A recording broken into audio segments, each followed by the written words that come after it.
early witches were said to be people who called upon demons or the devil and made a pact with them in exchange for supernatural powers. Obviously, over the years the image of a witch has changed, but for today's video, let's look at some of these so-called evil witches. From witches that traded their soul in return for a better life, to others that used the devil for revenge. Let's talk about this and more only in today's video. Starting off this countdown, we have the North Berwick witches. North Berwick is a small town in Scotland where some of the most brutal and horrific witch trials took place. It all started during the reign of King James VI. While on his way to get his new bride in 1589, he encountered a series of disastrous storms. In fact, the storms were so bad that he was forced to head back home. He immediately thought that the storms were the work of witches. It didn't help that back then a rumor had started that a witch had sailed out on the River Forth to conjure up some storms. So from then on, King James was dead set on finding these witches. In fact, 70 to 200 women were accused of being witches. Most of them were tortured and then executed. Now, apparently during these trials, he did come across a number of women that admitted to being witches. They claimed that they had all made deals with the devil and were now under his command. They also claimed that they would use one of the churches there to hold their covens. They even said that this was the place where they had summoned the devil himself. In fact, this church was located right on the seafront, so James was like, aha! The perfect place to conjure up storms. All of you are guilty. As a result, these witches were strangled and then burnt at the stake. In our fourth spot today, we have Sabrina Spellman. Although she's a fictional character, Sabrina still deserves a spot on today's list. Without too many spoilers, the show The Chilling Adventures of Sabrina is about Sabrina, a teenage witch who on her 16th birthday has to sign her name in the Book of the Beast. Upon doing so, she makes a deal with Satan. She basically gives herself to him in exchange for magical powers. At first, Sabrina refused to do so because she didn't want to give up her mortal life, but later on she was forced into doing it in order to stop a number of evil forces that were murdering many of the townsfolk. Once she signed the book, she is forced to do Satan's bidding. She has to basically bow down to him and do whatever he instructs her to do. In return, Sabrina's magic became even stronger. In fact, she became the fourth witch in all of history to summon demonic blue hellfire, which was then used in order to fight off the Greendale 13. And for her to do that as a relatively new witch is very impressive. Later on in the show, we also realize that Miss Wardwell is evil and is using Sabrina so she can become the Queen of Hell. Sabrina's destiny took a dark shift as soon as she made a deal with the Dark Lord. Although all the witches in the series have signed this book, the Dark Lord specifically needed Sabrina to sign it. Her destiny is far more different than the other witches in the show. Have you guys watched the show? Let me know in the comments below. Honestly, I did, but after season 2,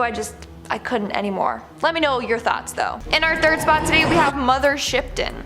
Mother Shipton, otherwise known as Ursula Sonthiel, was born in 1488 England. Legend has it that she was born during a massive thunderstorm and her mother gave birth to her in a cave.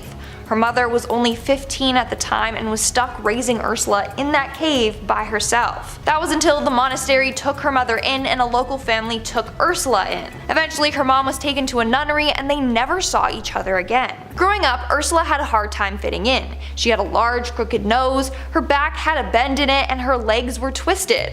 So right off the bat, people were like, yeah, she's a witch, just because of her appearance. In fact, people would bully her and call her hag face. Others believed her father was the devil. It didn't help that her mom refused to tell anyone who the father of her child was. So people were like, yeah, for sure, her father's the devil. Not only that, she would spend a lot of time by the cave that she was born in. Now, how did she get the name Mother Shipton? Well, eventually she went on to marry a man named Tobias Shipton, and she took his last name.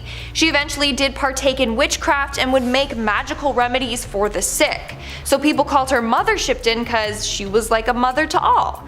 At one point in her life, she became psychic and could see into the future. Soon after, she was called the Narrenborough Witch. She made a living off of predicting and sharing the future with others. Moving on to number 2, we have Isabel Godey. Isabel Godey was a Scottish woman from Aldern, a village near the Scottish Highlands. She is well known in history because in 1662 she confessed to witchcraft and may have been executed. We actually don't know because there's no official record of it, so it's a mystery. Basically, during that time, if you were thought to be a witch, they would torture you until you admitted to being one, even if you weren't actually one. Well, Isabel's case sparked a lot of interest because she admitted to being a witch willingly without torture or anything. and she went into great detail on everything that she was doing.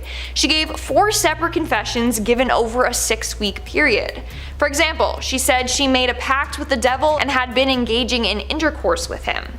She also said that she was part of a coven and would cast spells on the community. She claimed she put a curse on some male authority figures who she felt victimized by. She also cursed her landlord for being a pervert and put one on the local church minister. Lastly, she also admitted that she had the ability to turn into animals and that she was interacting with fairies. Over the centuries, a number of people have analyzed Isabel and have come up with some explanations for her actions. One is that she suffered from psychosis or hallucinations, whereas others think it was a ploy to get maybe a more lenient sentence. But of course, you still have the people who believe that she was an actual witch and did everything that she admitted to doing. And in our number 1 spot today, we have La Voisin. Catherine Montvoisin, or La Voisin, was a witch that lived in France in the mid-1600s. Her witchcraft mainly comprised of mixing and creating potions, poisons, and medicines. She also would tell people their fortunes and would hold black masses where people could come and make contact with the devil through her. It started off with her just providing palm readings and advice for people, but then she realized that her clients were mainly women who were coming to her with spousal problems. A number of them wanted their husband dead, so she started creating the potions to help them kill their husbands and gain fortune. Then things started to get darker and darker. She began practicing dark magic and witchcraft.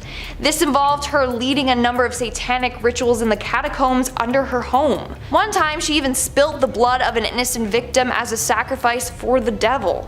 Eventually, Catherine was arrested for practicing witchcraft and for being involved in a number of murders. She was publicly burned at the stake in 1680. Coming in number 5, we've got Mother Suspiriorum. Thankfully, this witch mostly minds her own business. It's always good to have a demon summoning witch stay in her lane. It shows maturity and purpose, and most of all, an unwillingness to get innocent and unrelated parties involved. Mother Suspiriorum is mostly concerned with the smooth running of the Helena Marcos Dance Academy, and as such will do all sorts of heinous things to ensure everything goes well. These acts don't really reach out beyond the immediate interests and connections at the academy though. Still, her spellcasting and demonic involvements are terrifying to say the least. Throughout Suspiria, we see all sorts of spells cast by the matronly witches. A poor student who had caught on to the magical nature of the academy is brought to a secret room and has her body unknowingly contorted by Mother Suspiriorum's vessel, Susie Banyan. This horrible twisting and turning performance renders her body a mangled mess, but isn't quite a demonic summon. Then we see a girl dropped through the floor, which results in a broken leg. Still, the witchcraft inherent in the academy puts her into a trance and has her complete a performance upon that snapped limb. Ouch. The true demonic summoning occurs when Helena Marcos herself attempts to take full control of the school. In a ritual meant to transfer her into Susie, it's revealed that Susie is indeed Mother Suspiriorum, one of the 3 founding witches. This is where the scary stuff becomes very apparent. Interrupting Marcos' ritual, Suspiriorum declares that Marcos is a false leader and all of her followers must be punished. To do so, she summons an incarnation of death and lets it run wild.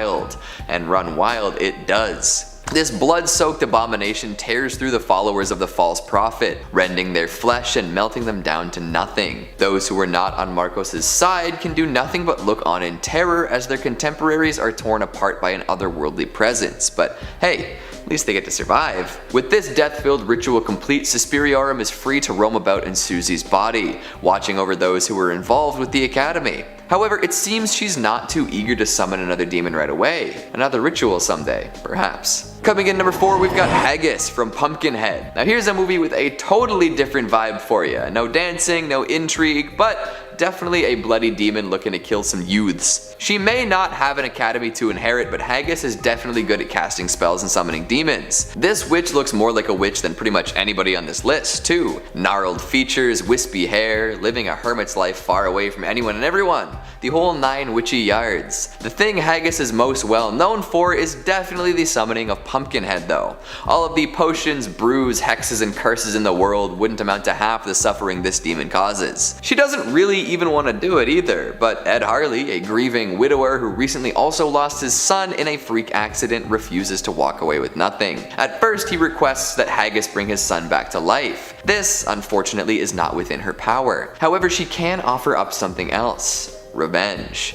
Ed jumps at the opportunity, not exactly knowing what he's in for. In doing so, he dooms all sorts of people, including himself. Knowing what's in store, Haggis warns Ed of the terrible price he'll pay, but goes through with the ritual regardless. Unearthing a corpse from the mountain graveyard, Ed offers up both his and his son's blood to Haggis to summon Pumpkinhead. This demonic creature rises from the earth and begins a terrifying killing spree. It makes its way to the teens responsible for the death of Ed's son and methodically ends their lives. Ed starts to see these gruesome murders through the eyes of the demon and realizes the mistake he's made.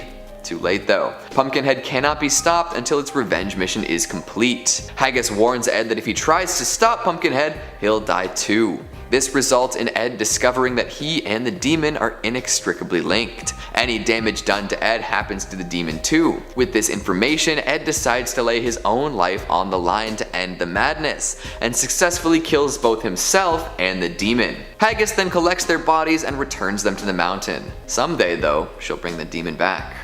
Someday. Moving on at number 3, we have Lilith. Now, the description of Lilith varies depending on your beliefs. In Jewish folklore, Lilith is a female demon. In Luciferian witchcraft and Luciferianism, Lilith is described as the consort of Samael. Other people believe that she is the wife of Satan, or that Lilith was the first wife of Adam. But she wasn't that obedient to him, and Adam didn't like that, so Lilith left. Then God made Eve, who was more obedient. Lilith became jealous and turned into the snake that made Eve take a bite from the apple. The two were banished from the Garden of Eden, and Lilith turned into a demon. Her main goal: to get revenge on all men. Then you have the people that believe Lilith is a child-killing witch. She wasn't able to conceive, so she was jealous of pregnant women and would go around killing them or stealing their babies. In this case, we are looking at the version in which Lilith is a witch, obviously. In this case, Lilith is working alongside Satan to do his dark bidding for him. Their deal is that if she's with him, then she will work for him. But she's not always obedient. In fact, she has gotten frisky with other men. In the TV series Supernatural, Lilith is depicted as a white-eyed, powerful demon. She is said to be the first human that made a deal with Satan and promised to serve him. As a result, she became the first demon. In the Chilling Adventures of Sabrina, we end up finding out that one of the characters, Miss Wardwell, is actually Lilith. She is referred to as Satan's concubine and the mother of demons, and of course, she's a witch. In fact, she is said to be the first witch in existence. She made a deal with Satan, or the Dark Lord. According to her story, she was wandering the wasteland aimlessly when she encountered Lucifer, the fallen angel. She made a deal to heal the wounds caused by the loss of his wings, if he in return helped her. She then pledged allegiance to him and became his handmaiden. In the end, Lilith wants to become his queen, which is why she goes to the extreme lengths to do whatever he tells her to do. Moving on to number 2, we have Sarah Good. Now, if you have seen the Fear Street trilogy on Netflix, then chances are you might be a little familiar with this story. The movie was loosely based off of the real witch Sarah Good, but in the movie they changed her name to Sarah Fear. So Sarah was one of the first 3 women that were accused of witchcraft. It was her, Sarah Osborne, and Tituba. These 2 other ladies were said to be real witches, and when they were accused, they brought forth Sarah Good's name, saying that she was a witch too. Little tattletalers. The townspeople were quick to believe this because Sarah never attended church. She lacked self-discipline and self-control, and she was 38, but apparently she looked like she was 70. That, combined with the other ladies' testimonies, had everyone against her. In fact, apparently when she was brought in front of the court, a number of witnesses began to twitch and rock back and forth and moan. So they were all like, damn, she's definitely a witch. Look at what she's doing to the people that accused her of being one. Not only that, but her own husband and daughter even admitted to Sarah being a witch as well. And then things kept getting worse and worse for her. At one point in her trial, one of the accusers started acting out and claimed that Sarah attacked her with a knife. In the end, of course, she was found guilty of witchcraft and was sentenced to death. But just before her death, she made a deal with the devil to curse a priest. She said, and I quote, "I am no more a witch than you are a wizard, and if you take my life, God God will give you blood to drink. Now when she died, apparently the priest and his land both became cursed, just like Sarah claimed it would. To this day, it's said that Sarah continues to haunt the town, searching for those that have wronged her. And in our number one spot today, we have the Bowness witches. In 1679 in Bowness, Scotland, a number of women were accused of being witches. These women were Annabel Thompson, Margaret Pringle, Margaret Hamilton, Bessie Yicker, and another woman named Margaret Hamilton. Now during this time, the hype and fear of witches was dying down. So people were shocked that out of nowhere 5 women were being accused. But rumor has it these women had renounced their baptisms and had been in contact with the devil on a number of occasions. They apparently had eaten, drank, danced, and had intercourse with the devil. Annabel Thompson even admitted that she had made a deal with the devil for a better life. She had been widowed twice, and so she turned to the devil for help, and in return she would be loyal to him. She then invited the other women to come over and do all these things with the devil with her. The women then apparently formed a demonic pact with each other and Satan. One of the Margaret Hamiltons also admitted that she had met the devil. She claimed that the devil came to her in the form of a black dog, and she said that she was his servant for 3 decades already. And another was accused of using her witch magic to help get wealth. As a result, all the witches were found guilty and were strangled at the stake before being burned to ashes. Starting off this countdown, we have Julia Brown. Julia Brown was a well-known voodoo practitioner and witch in her small town in Louisiana. People knew her for her charms and her curses, as well as the creepy songs that she would sing on her porch with her guitar. In her community, people would come to her and she would perform a number of different rituals for them. That was until people started to take advantage of her, so she started to get back at them. When they came to her, she would scare them by telling them predictions like they're gonna die soon or bad things were coming for them. Then the locals were like, "Kay, what's going on with her?" Close to her death, Julia started to act strange. She would constantly sing songs about her death and how she would get revenge on the town. One song that she would sing goes as so: "When I die, I take the whole town with me. When I die, I take the whole town." Not a very cheery and upbeat song if you ask me. In fact, no one knew what she was talking about until the day that she passed away. On September 29, 1952, Julia passed away. On that day, the town came together for her funeral. Well, as they were lowering her casket into the ground, rain came down hard. This rain later turned into a disastrous hurricane that wiped out the entire town. So it's believed that before she left, she put a curse on the town, which is what she meant by "when I die, I'm taking the whole town with me." Over the years, a number of people have attempted to rebuild the town, but every time they do, it ends up getting destroyed again. Maybe her curse is real then. In our 4th spot today, we have Gerald Gardner. Gerald Gardner is often called the father of modern witchcraft, and that's due to the fact that he founded Wicca. Although technically he learned it from a group of people and then went on to just write about it, so they gave him credit for it. But anyways, basically back in 1939 he said that one night he encountered a group of women who claimed to be witches. They stripped him of his clothes and put him in the middle of a ceremonial circle. The circle was lined with naked women, and they showed him their ways. From there, he learned briefly about Wicca and thought, hey, this is great, let's preserve this and make sure that everyone knows about it. In 1954, he actually created a book titled Witchcraft Today that teaches others how to embrace Wicca fully. He then went on and became obsessed with the occult. In fact, it's believed that a number of Wiccans and pagans were saved partly because of him. They could come out and be like, yeah, I'm a witch, without fear of being hanged or burned alive. To this day, he's one of the most relevant witches in history, but also one of the more controversial ones. Number 3 on this list is Helen Duncan. Helen Duncan was a Scottish witch who traveled throughout Europe and actually isn't that far removed from present day. She died in 1956 and is known by some to be the last Scottish witch. As a young girl, she was considered by most to be a normal, albeit outspoken and loud, growing child. It wasn't until midway through her life that she started seriously practicing witchcraft. Helen garnered a name for herself by regularly performing seances every evening and having the ability to communicate with the dead. During her nightly rituals, she would invite viewers to come and watch. These viewers had reported seeing the materialization of ghostly figures directly in front of their eyes when Helen entered her deep witchly trance. Helen was also capable of and would often excrete a strange-looking ectoplasm from her mouth while she was doing this. And if this wasn't enough, Duncan could also see things that others couldn't.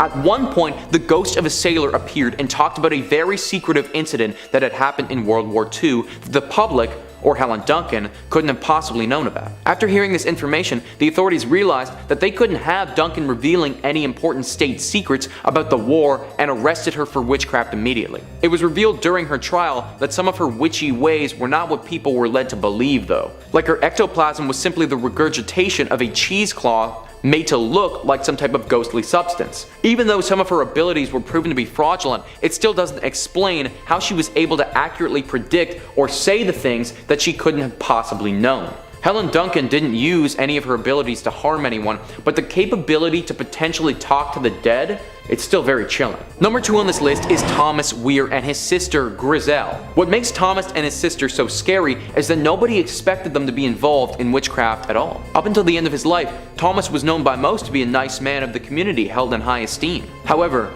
nearing the end of his life, Thomas came clean about who he really was, telling the entire community during a religious service that he and his sister had been performing witchcraft for years, going into deep detail about how they had consistent communication with the devil and had devoted their entire lives to carrying out his bidding. This bidding manifested itself in many different ways, most of which involved causing harm to others, or in Thomas's case, getting it on with animals. Yeah. He was a weird dude. At first, the community barely believed him, but after the sister came out and corroborated his story in detail as well, they started piecing it together. Thomas was always walking around with a big black staff. The neighbors had reported hearing strange sounds in the evening coming from their home and weird lights going off. Suddenly, the guy that everybody thought they knew as their nice, friendly neighbor was somebody else entirely. Reports say that when he was burned at the stake, he took far longer to die than a human should. Also, his staff was burned with him, and it emitted an extremely strange sound and moved in unnatural directions when it was burning, as if it was being possessed by some force. I suppose that in the case of Thomas and Griselle, they had done such a good job at hiding their identities as witches and had been extremely methodical with their crimes, that before they died, they just had to let the world know just how evil they actually were. Number 1 on this list is Isabel Gowdy. Isabel was a Scottish witch from the 1600s, and frankly, she did everything. Through several confessions that she made on her own accord, without the pressure of torture or coercion from higher ups, Isabel admitted to taking part in a wide array of witchcraft activities. She admitted that she had freely let the devil suck blood from her neck and that she had romantic relationships with the devil before. She admitted to taking the body out of child's graves and using it in a ritual to destroy people's crops. She said that she had made clay effigies or voodoo dolls of someone's children and used these to harm and even kill them. Isabel was also part of a coven, a group of witches whose intentions were evil and had the ability to change their form into animals. She described in detail the brutal murders that she had committed for the devil and her fellow witches. She even offered up information about spells they had used to inflict illnesses on people, uttering some of them to the council she was confessing to. Now, it's unclear exactly why Isabel decided to confess to these heinous crimes and oust herself as being a witch. She had to be aware that confessing to these crimes of this nature would surely mean her execution. It had been said, though, that she felt extreme guilt for her crimes, and that's why she decided to come forward and accept the consequences as they were. Regardless of what her intentions were, though, Isabel Gowdy has to go down as one of the most dangerous known witches in Scottish history. Coming in at number 5, we have Frau Perchta. This is a terrifying Christmas witch. Christmas is usually a time of togetherness, happiness, celebrations, and lots of food, right? Well, in Austrian and Bavarian tradition, people have a little bit more to fear. Everyone has heard of Krampus, the half-goat, half-demon that punishes misbehaved children at Christmas. But few have heard of the ruthless Frau Perchta. This old hag is not to be underestimated. Perchta is often depicted as a crone with an iron-beaked nose, dressed in rags and sometimes carrying a cane. The other thing she carries is a bit more sinister, a massive knife hidden under her skirt, and she certainly loves to use it. You don't get the nickname Belly Slicer for no reason. Legends say that the witch punishes bad children and rewards the good. Sounds a bit like Santa Claus, however a lump of coal sure beats what her punishment entails. Frau Perchta apparently hates children who are dishonest and will scrape their tongues if they lie. Unfortunately, being an adult won't save you from the Christmas witch. Frau Perchta has a thing about domestic cleanliness and will punish women if their homes aren't clean enough. Ladies also feel her wrath if they leave their flax unspun, but the punishment doesn't seem to fit the crime. By the 12th night, or January 6th, if your home is messy, your flax left unspun, and you didn't leave out a bowl of porridge for her, Frau Perchta will slice open your belly with her long knife, remove your organs and fill your insides with rocks and straw. So if you want to avoid being disemboweled by Frau Perchta, maybe skip out on summoning her this Christmas.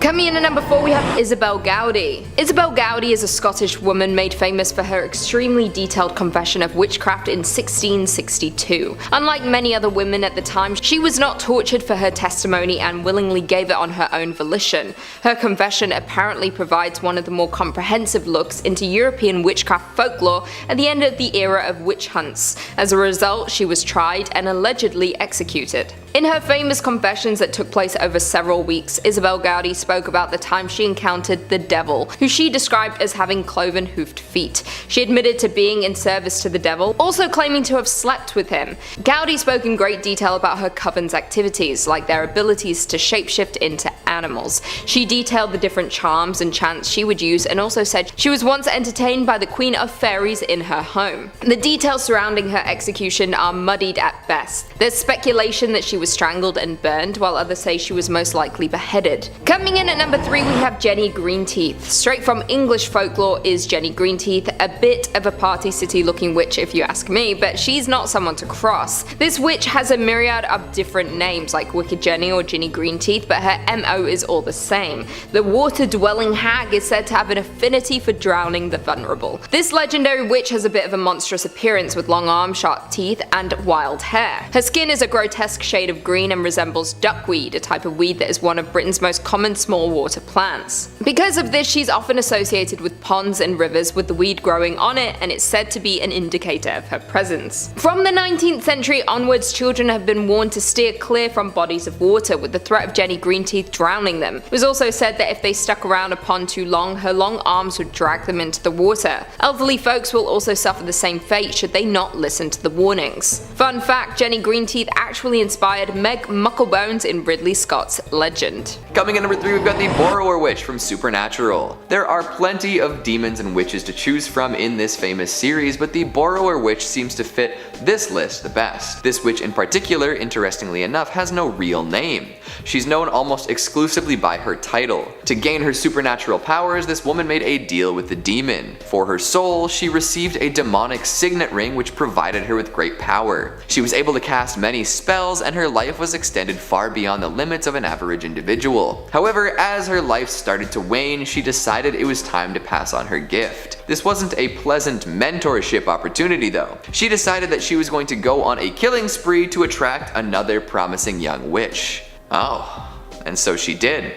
During her killing spree, Tasha Baines tracked her down and refused to be her subordinate. Because of this, the Borrower Witch killed Tasha, which kicked off a whole new series of events involving cutting hearts out of chests, twig and twine dolls, and witch-killing bullets. Damn. Coming in number 2, we've got Sarah from the Neon Demon. This could be a very wild reading of this movie, but I think it works out just fine. The Neon Demon is the tale of a young orphaned model named Jessie who moves to LA in an attempt to make it big. At first, she's innocent and afraid, unsure of herself and looking to others for help. Enter Sarah, one of the 3 big presences in the movie. She appears alongside Gigi, another model, and immediately takes interest in Jessie. Sarah and Gigi are shunned by many powerful figures in the modeling community following the arrival of Jessie. This makes them jealous and angry. Sarah speaks with Jessie about how easy it must be for her because everyone loves and admires her. This is the inciting incident in Jessie's coming ritual. As narcissism takes over, Sarah watches from afar. Jessie shoots to the top quickly for sure, but in doing so loses some previous parts of herself. And she starts seeing strange neon symbols all over the place in her life. Her dreams begin to showcase horrifying and possibly demonic imagery. While her professional life soars, the people around her begin to disappear or expect more from her. This culminates in Jessie being killed and eaten by Sarah, Gigi, and makeup artist Ruby. Okay. I see this as Sarah being a witch of sorts, looking for the flesh and blood of a younger, more desirable person to use as a potion of youth. She summons the titular demon to slowly eat away at Jesse's life until nothing but that beauty is left, and then consumes her in that concentrated state. Gigi can't handle the meal, but Sarah is ready to roll with this fountain of youth. She found her ticket and used some magical, demonic means to claim it. Or maybe I'm reading too far into it. Who knows? And finally at number 1, we've got Thomasin from The Witch. You might be thinking, isn't Thomasin the least scary witch in this movie? We see a seductive figure morph into a gnarled old crone who makes a young man vomit an entire apple and then eventually kills him. A baby is stolen and processed into flying ointment. How is the puritanical Thomasin, who decides to only join the coven at the very end of the movie, the scariest witch? Well, that's the thing. She was devout throughout the flick, asking for forgiveness from God, staying with her family even when accused of sin and treachery by her mother, the works. But even with all of that, she was unable to protect her family and ended up totally alone. Desperation takes over and she summons the devil himself through Black Phillip, the demon who tempted and methodically killed her entire family in myriad gruesome ways. She decides that she will give her soul to him forever to avoid dying in the wilderness. So while Thomasin herself might not be a scary witch, the things she had to go through only to end up making a deal with the devil are very scary. What a flick. Number 5 on this list is what I'm going to be nicknaming the Scottish Witch from the Woods. I stumbled across a Scottish story about a witch where they were unable to discover her name. Hundreds of years ago, when Scotland was still being first developed, there was a village in the north of the country. This village was positioned directly next to a forest that they wanted to chop down and expand into. When they began their process of chopping down the forest, a witch, or the Witch of the Woods, came out and warned them that if they continued, she would curse their entire community. The women would become infertile, the crops would never grow, and people would go missing. Fearing for their safety, the group came to an agreement with this witch, where they were allowed to chop down a small section of the forest in exchange for leaving 1 sack every harvest of grain or produce by the edge of the forest. This agreement held true for quite a while until the community started to get less fearful and more greedy. They decided to go against this witch and chop down the rest of the forest without fear of consequence. When the witch came out of the forest again to address their betrayal, they refused to listen, and they hung her immediately. Right before she was executed though, she said that the new price was 3 bags of grain. This fell on deaf ears though, except for one fearful farmer that decided to heed the warning for a little while. The community went on thriving until once again that farmer's fear was replaced with greed. He stopped delivering the grain, and that very same day his youngest daughter went missing. The community looked everywhere, but nobody could find her until somebody checked the mill. Through the bricks and all over the walls, blood started dripping down to the ground, and they knew exactly where his daughter went. That mill has since been torn down, but it was replaced with a silo. And to this day, the locals in that area still think that that silo is haunted by the Scottish Witch in the Woods. Number 4 on this list goes to the Paisley Witches. The Paisley Witches are actually nicknamed after the town of Paisley in Scotland, where these witches were based. Christian Shaw was an 11-year-old girl who was the daughter of a higher up in the Scottish community. It was this 11-year-old girl who fell victim to the curse of several witches. It started with a deep sickness that manufactured itself like any other: fevers, chills, exhaustion. But some reports say that it became much more than that. The story goes that Shaw on one occasion levitated from her bed, and on another occasion started chanting some deep curse. It was clear to everybody involved, including Shaw, that some form of Scottish witchcraft was afoot. Now, she made it evident that she believed multiple witches were involved in causing her ailment, 7 of them in fact. A trial was held for these witches where it was discovered that they all had the witch's mark, or the devil's mark as some like to call it, on their bodies. After this evidence came to light, the jury's decision was easy and all of the witches were sentenced to death. Now, this story was a long time ago, and it's hard to know for certain whether these individuals had anything to do with Shaw's ailment and witchcraft, or if they were wrongly accused, tried improperly, and the story has been exaggerated over time, which frankly is not unlike other potential witch stories during this period. The only thing that we can say for certain though is that the people back then and the 11-year-old Christian Shaw believed wholeheartedly that this group of Paisley witches was just that: witches. In at number 2 we have Moll Dyer. Moll Dyer has a bit of a tragic backstory, but her legend still runs strong in the community in which she lived. In 17th century Leonardtown, Maryland, Moll Dyer was an old woman who was accused of witchcraft and ultimately suffered a fate similar to those of the Salem witch trials. Although historical records have yet to prove her existence, there were several Dyers in the area at the time, so it's possible that Moll was simply a nickname. And despite this, there's a street, a stream, and a large rock named after this alleged witch. Legend goes that Moll Dyer was an old hag who lived a semi-isolated life on the edge of town. The townspeople feared her, and the ambiguity of her origin sparked a flurry of rumors. Some believed that she had killed her husband and was on the run, and others believed she was driven out of her previous hometown. There was speculation that she was a healer, and after a series of misfortunes plagued the town, Moll Dyer was blamed and labelled as a witch. On a freezing winter night, the townspeople gathered outside of her home with torches and pitchforks in tow, setting fire to the ramshackle home.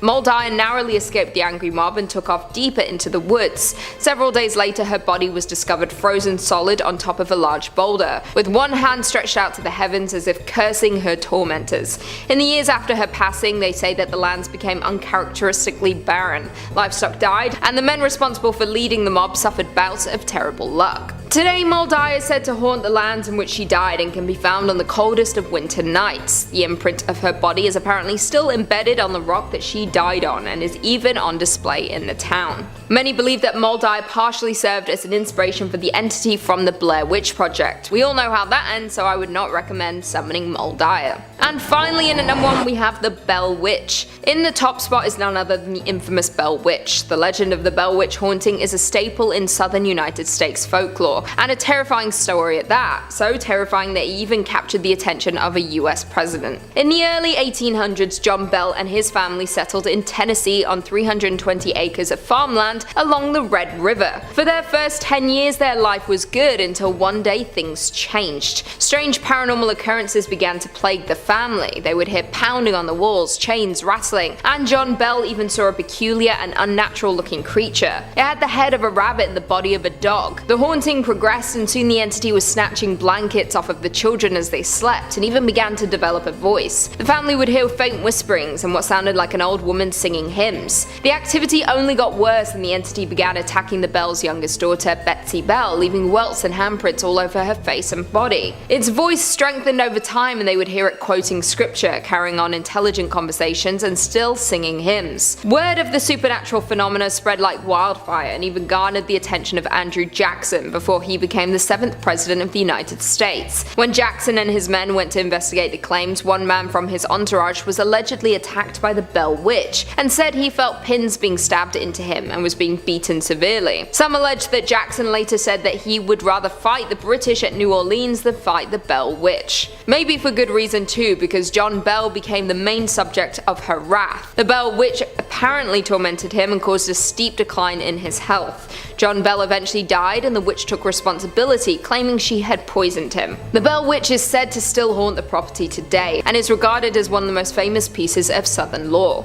Coming in at number 5, the Corwin Witch House. The Jonathan Corwin House in Salem, or simply known better as the Witch House, was the home of Judge Jonathan Corwin, 1640 to 1718, a prominent figure in the horrors that happened there, and is actually the only structure you can visit in Salem today that has direct ties to the Salem witch trials of 1692.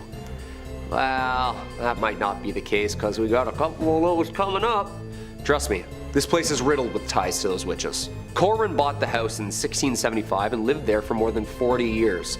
The Witch House is a 350-year-old thick building with black painted timber, 2.5 stories tall, built to last, massive, and looming. Located at 310 Essex Street in the historic district of Salem, the house stands in testimony to the witch trials, and it's believed that the Witch House was used by Jonathan Corwin and others to actually interrogate those accused of witchcraft. The Witch House remained with the Corwins, of course, until the mid-1800s, yet there wasn't many family around to liven it up.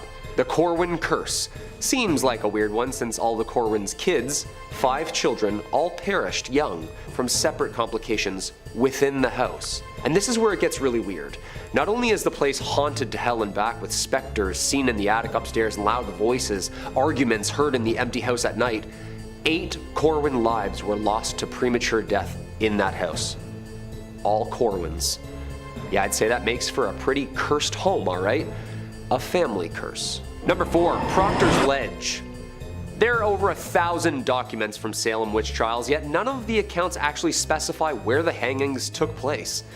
For many years it was believed that the 19 people who were executed in Salem were hanged at the summit of Gallows Hill, on the edge of town to the west, where the town would meet for large gatherings. Seems like after some homework, the hill alone would be too hard to climb, not an ideal spot to hear or see the live trials, and was too thick and heavily wooded. Maps of 1700 Salem show Gallows Hill marked on the map, but no actual marker for the execution site. I feel like a detective all of a sudden. A team of researchers began to reconsider all of the evidence around 2010, eras of homework collected over the years, and eventually concluded that the real execution spot was Proctor's Ledge. Boom, baby! This was confirmed in 2016. Part of the evidence included 1692 eyewitnesses' accounts who wrote in journals that they were able to see the hangings from their homes to actually remains being dug up and found now. Now I know what you're thinking. It's named after John Proctor. No, it's not. However, odd timing, as he was one of the witches accused of witchcraft along with 3 of his other mistresses. Locals say that the lady in white visits Proctor's Ledge. Some visitors claim to have caught the sight of her, though others catch only her disembodied voice. Are these the phantoms of the unsettled spirits tied to the grounds where they were hanged for eternity?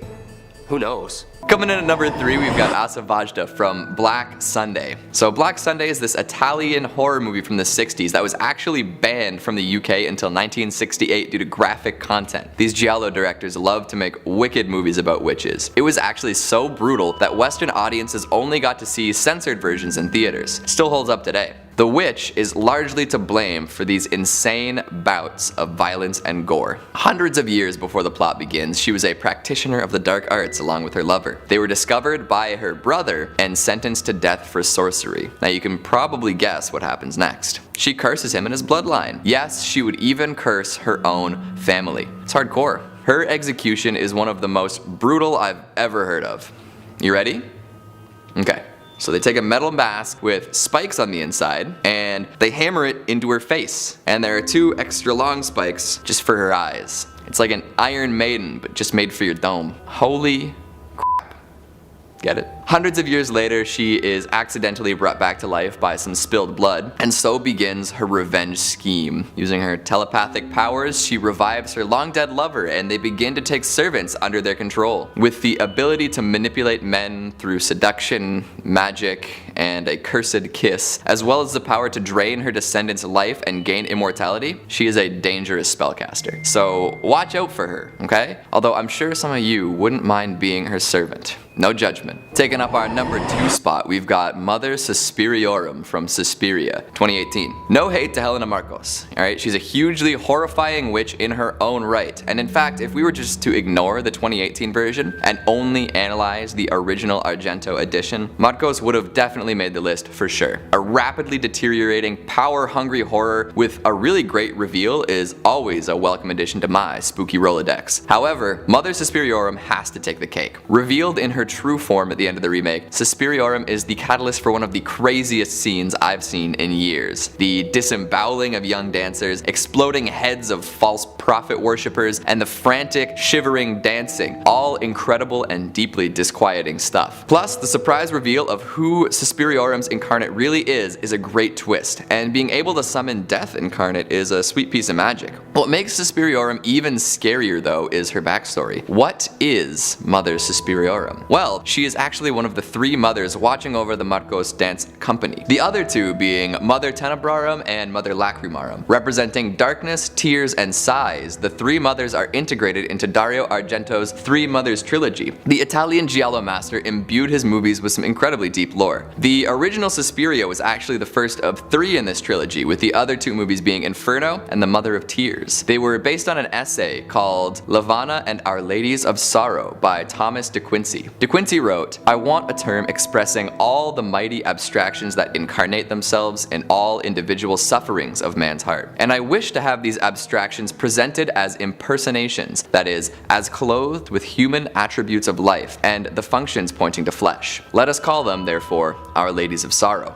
The three mothers are the incarnation of human suffering. Suspiriorum is elaborated upon and imbued with perishing dreams and delirium. Argento takes this idea and makes Suspiriora the power that lies in suffering, the agony used to develop intellect and spirit, conceptions of the infinite that are only accessible through pain and sorrow. So Mother Suspiriorum is the embodiment of suffering for growth, agony in exchange for greatness. Not everyone can handle that trade-off, and the weakest are culled. That's what I call a powerful witch. And finally, in our number one spot, we've got the Blair Witch from the Blair Witch Project. So if you know anything about the Blair Witch Project, you know that it's somewhat based on real events, and it all happened in the 1700s and into the 1800s, I guess, which makes it all the more horrifying. So in 1785, Ellie Kedward was banished from Blair after being accused of witchcraft. She was hung from a tree with stones tied to her limbs, stretching and deforming her body. The villagers assumed she died from exposure, but when they went back to retrieve the body, it was nowhere to be found. Villagers and children started to disappear, and people fled Blair, never to utter the name Ellie Kedward again. There's even a book published in 1809 detailing these events called the Blair Witch Cult. So Ellie is assumed to have become the Blair Witch that haunts Black Hills to this day and is the main focus of the Blair Witch franchise. A horrific shape-shifting monster, she takes the forms of all sorts of nasty beasts to scare her victims. She's been seen as a floating humanoid, a naked old lady covered in thick black hair, and many other ghastly forms. It's actually been theorized that she has no real default form of her own, and is just a ghost that holds domain over the forest and all who enter. Is there anything left of Ellie Kedward inside?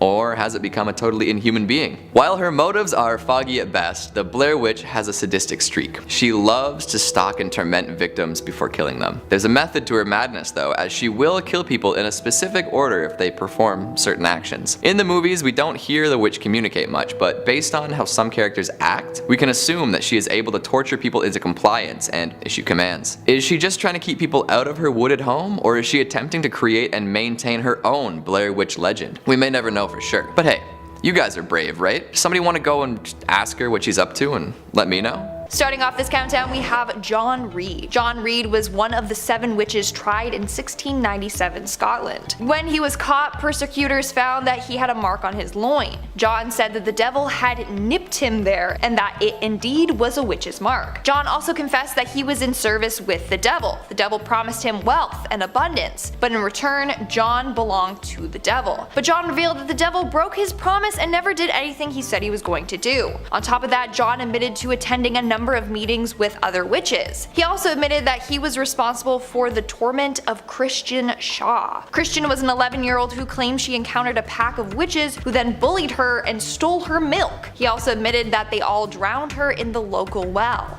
As a result of his confession, it was very clear that he was a witch and he was locked away in a cell. The next day though, he was found dead. He had hung himself in his cell with his own scarf. It was believed that this was the devil's work. The devil convinced him to take his own life because John exposed him. Within the following weeks, the other witches close to John took their own lives in their cell as well. Again, it's thought that the devil possessed them and killed them off one by one because he was pissed with them. In our 4th spot, we have Janet Howitt. Between 1661 to 1663, 44 people in Beaufort, Scotland were accused of witchcraft. 7 of those accused were executed. The fate of some of the others remain unclear. One of the main women was Helen Guthrie. She was not a nice lady at all. This woman murdered her own stepsister and the stepsister's children. But she was like, wait, I'll help you, and claimed that she was able to identify other witches just by looking at them. So she said she would help them in the witch hunt if they went easy on her. She then went on to make up elaborate stories of witches meeting up at graves and eating the flesh of other humans, etc. The more she made up and pointed fingers,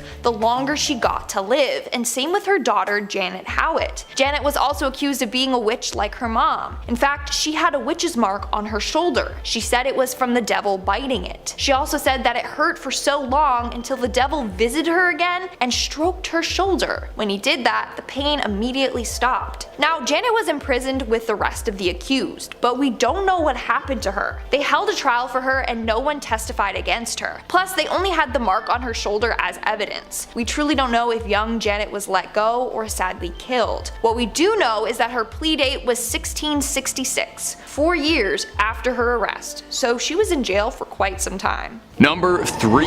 The Black Hag. Our next witch probably has the most impressive title out of any of them, the Black Hag. That is such a cool name for a witch to have. She resides in a church called, oh god.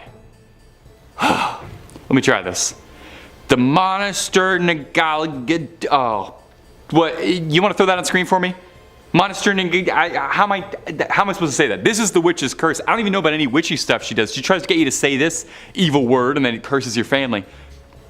I'm getting a note over here. It says that it's also called the Abbey of the Black Hag. Well, that's what we're going with. We're not calling it that other thing. I'm not doing that. The Black Abbey of the Hag, which as far as I know is the only name this church has ever gone by, was built in 1298. Wow, it's an old church.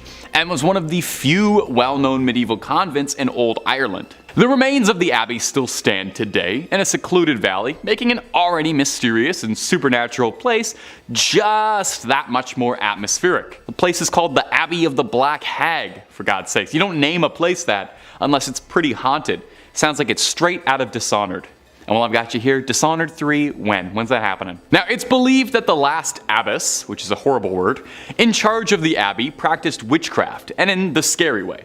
She brought death, misfortune to the surrounding areas. Pope Martin V condemned the abbey. He was not down for witches at all. Catholic Church don't play with witches. The accused witch left to live out in the damp, deserted abbey by herself, which she probably loved because that sounds scary. Over time, her skin blackened, her hair furrowed, and her soul twisted, leading to the place being named the Abbey of the Black Hag. And if you can believe this, there's actually more to this story. The Count and Countess of Desmond once called the abbey home when attempting to flee their attackers, where the Countess was fatally struck by an arrow and buried by her husband, but it would not be the end of the Countess. Sightings of a ghostly figure around the ruins of the abbey were common, eventually leading to someone digging up worn-out finger bones. And it's said now that a woman's panicked shrieking can be heard in the early hours around the abbey. Number 2, the Blair Witch. Perhaps one of the most pervasive witches in pop culture after the Wicked Witch of the West, the Scourge of Maryland, the Blair Witch.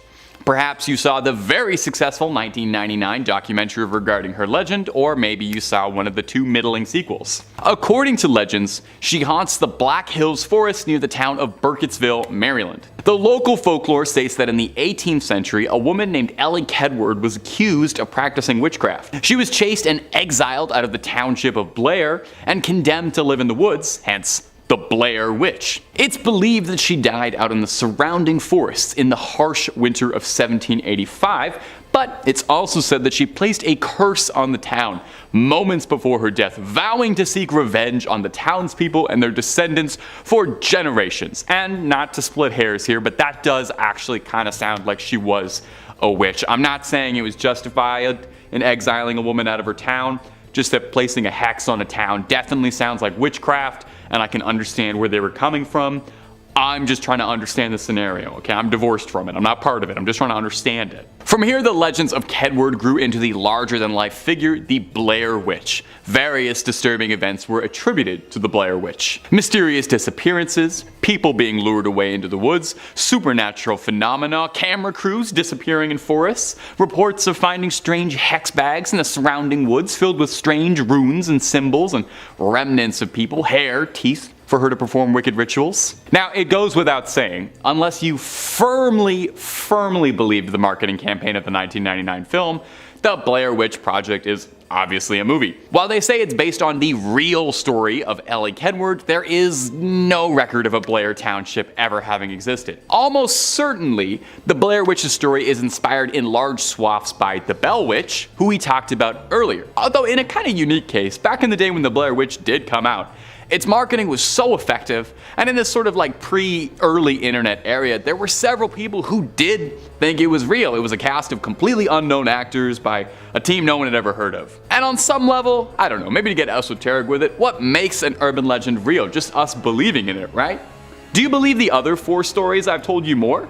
They're no less fictional. My only source was the internet for all of those. So, I'm just saying, open mind. Number 1, La Bruja de Caxish. And our final witch for today is going to be La Bruja de Caxish, a well-known urban legend from Peru, specifically from the coastal town of Caxiche near the city of Ica. The legend revolves around a reputed witch who lived during the colonial era. According to legend, La Bruja de Caxiche was an enigmatic woman with exceptional powers and knowledge of witchcraft. She was believed to possess both healing abilities and the abilities to cast curses. She multi-spec'd. It was said that she used various herbs, potions, and rituals to perform her magic. Now, one of the most interesting aspects of this legend is this belief that La Bruja de Caxiche had a physical deformity, specifically a hunchback. And if there's one thing we love in an urban legend, it's a bit of a physical deformity. It makes it that much more believable and scary.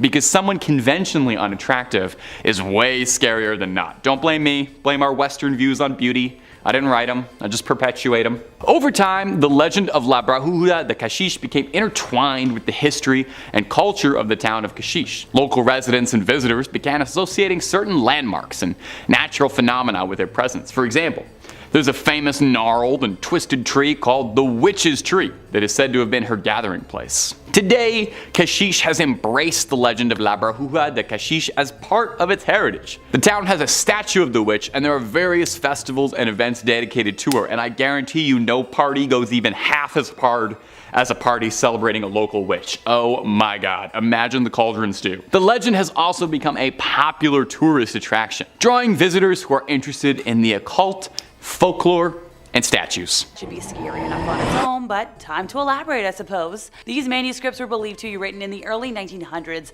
as their first library appearance was around the 1920s. These books originated when a Wiccan high priestess called Persephone Adrasta Irene recorded her family's spiritual history of being an American witch of Swedish and English ancestry. These manuscripts record Persephone's witchy history that she reworked all through her adult life, incorporating her mother's grimoire into them as well. The first book contains around 250 pages of spells, incantations, curses, and enchantments, as well as corresponding information on gems, planets, rites, potions, and even exorcisms. The second book includes around 150 to 200 pages of alchemy and chemistry recipes, cures, perfumes and balms, nerve tonics, and even hairspray recipes. I could use that. The first book is believed to carry the curse heavier than its counterpart, as Persephone's spells are believed in Wiccan culture to contain more power than most other records due to the embodiment of herself within them. Originally, the books belonged to Alice Montserrat, the wife of Israel Regardie, who moved to the UK in the 1920s to work with famous occult writer Aleister Crowley. If you know, you know. Later on, they both went on to work with the Golden Dawn Order and printed their works and publications as occultism raised into the modern world. Though Montserrat did little reporting on the cursed lore over these books, she did make notes as to why she and others within the order believed the curse carried some serious weight. She made a note to an inscription warning all those who read it, saying, "To those not of the craft, the reading of this book is forbidden. Proceed no further, or justice will exact a swift and terrible retribution, and you will surely suffer at the hand of the craft." This was written not only in English, but other languages as well, to ensure the reader be heavily warned to keep away. To this day, copies of the Untitled Grimoires can be bought from M. Benjamin Catt's Fine Books and Rare Manuscripts in Toronto. They still come with a high warning for all non-believers within Wiccan or pagan beliefs to shy away from them because of the cursed lore within and surrounding their pages. As tempting as it might be to acquire a copy, since that is a place I could technically travel to, I don't want to risk fate. My life is crazy enough. Trust me.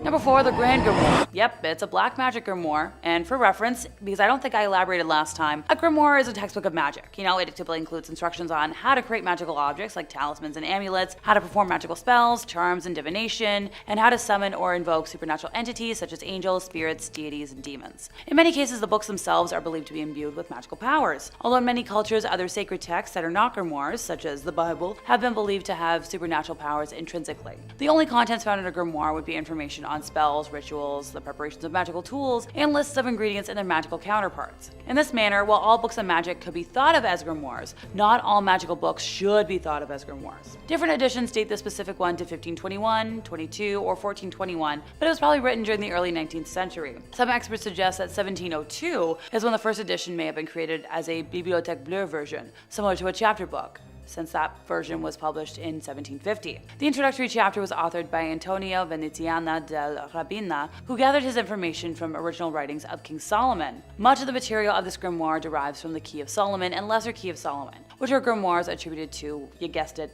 King Solomon. Known as Le Dragon Rouge, or the Red Dragon, this book contains instructions on how to summon Lucifer, or Lucifer Focal, for the purpose of forming A Deal with the Devil. The 19th century French occultist Eliphas Lévy, author of Dogmes et rituels de la haute magie, claimed the contemporary edition of Le Dragon Rouge was a counterfeit of a true older Grand Grimoire. And I love petty historical spats. The overall work is divided into 2 books. The first book contains instructions for summoning a demon and for the construction of tools with which to force the demon to do one's bidding. Now the second book is divided further into 2 parts. The Sanctum Regnum et Secret de la Magie du Grand Grimoire. The Sanctum Regnum contains instructions for making a pact with the demon, allowing one to command the spirit without the tools required by book 1 but at a greater risk. Secrets contain simple spells and rituals one can employ after having performed the ritual of the first book. Some editions contain a short text between these 2 parts, known as Le Secret Magique ou Le Grand Art de Pouvoir Parler aux Morts, or in English, The Magic Secret or the Grand Art of Being Able to Speak with the Dead, which deals with necromancy. The book describes several demons as well as the rituals to summon them in order to make, a pact with them. It also details several spells for winning a lottery, talking to spirits, being loved by somebody else, making oneself invisible, and more. This book mentions 3 greater demons, which are similarly prioritized in the Grimorium Verum. Sidebar: in the English translation of the work, the demons are referenced by the more generic term of spirits, which is a term I know some modern Satanists prefer. I'm kind of partial to demons. The demons that are mentioned are the Emperor Lucifer, Prince Beelzebub, and Grand Duke Astaroth. Now this book also makes mention of 6 lesser demons, and of course I'm going to mention them all. So, we already know Lucifer Rofocal, Prime Minister, Satan Achia, Commander-in-Chief, Agliarept, Commandant, Fleuruti, Lieutenant General, Sagatanas, Brigadier Major, Nibiros, Marshal, and Inspector General. Number 3, the Munich Manual of Demonic Magic. Try saying that 5 times fast. The MMDM, or Liber Incantationum, Exorcium et Fascinatum Variarum, is a 15th century grimoire manuscript. The text, composed in Latin, is largely concerned with demonology and necromancy. Richard Kiekeffer edited the text of the manuscript in 1998 under the title Forbidden Rites, a Necromancer's Manual of the 15th Century. Portions of the text in English translation are presented in Forbidden Rites as well, embedded with the author's essays and explanations on the Munich Manual in specific and grimoires in general. The Russian translation of this Latin grimoire was published in 2019, while the first English translation was published in only 2023. There is only one known surviving manuscript of the original Munich Manual, which is almost complete, except for the first 2 folios that describe the beginning of the first ritual. The rest of the grimoire contains complete instructions for the invocation of demons such as Satan, Lilith, Astaroth, and Samael, as well as the supposed attainment of favors and supernatural powers from them. Some of the spells allow for obtaining the love of a woman, achieving invisibility, acquiring wealth and treasures, or gaining knowledge. The text is accompanied by over 40 illustrations of magic circles and symbols to be used in the rituals. Page 130 to 133 of the text include a list of 11 demons, similar to the one from the Ars Goetia. Since there are only 11, I guess I could list them all off. So Count/Duke Barbarous, Duke Casson, President/Count Odious, King Curson, Duke Alugar, Prince Diob, President Volak, Duke Generan, Marquise Tuvaris, President Hani, and Marquise Sukax. I promise I did my best with pronunciations today, folks. I'm a little sleepy. Most of the text is in Latin, with the exception of the 2 appended materials in German and Italian, which, hey, makes sense to me.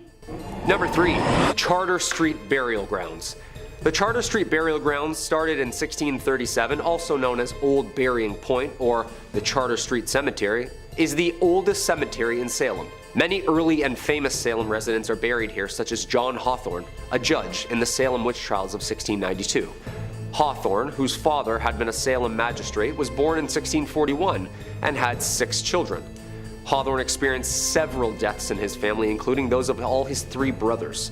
Hawthorne died in 1717 at the age of 76, never apologizing for the role in the Salem witch trials. His headstone is surrounded by granite rectangles to help preserve what is left of the original stone. Being one of the oldest cemeteries and the sickening things that happen there, ghosts and spirits are often seen around the gravesite. There have been many strange occurrences here.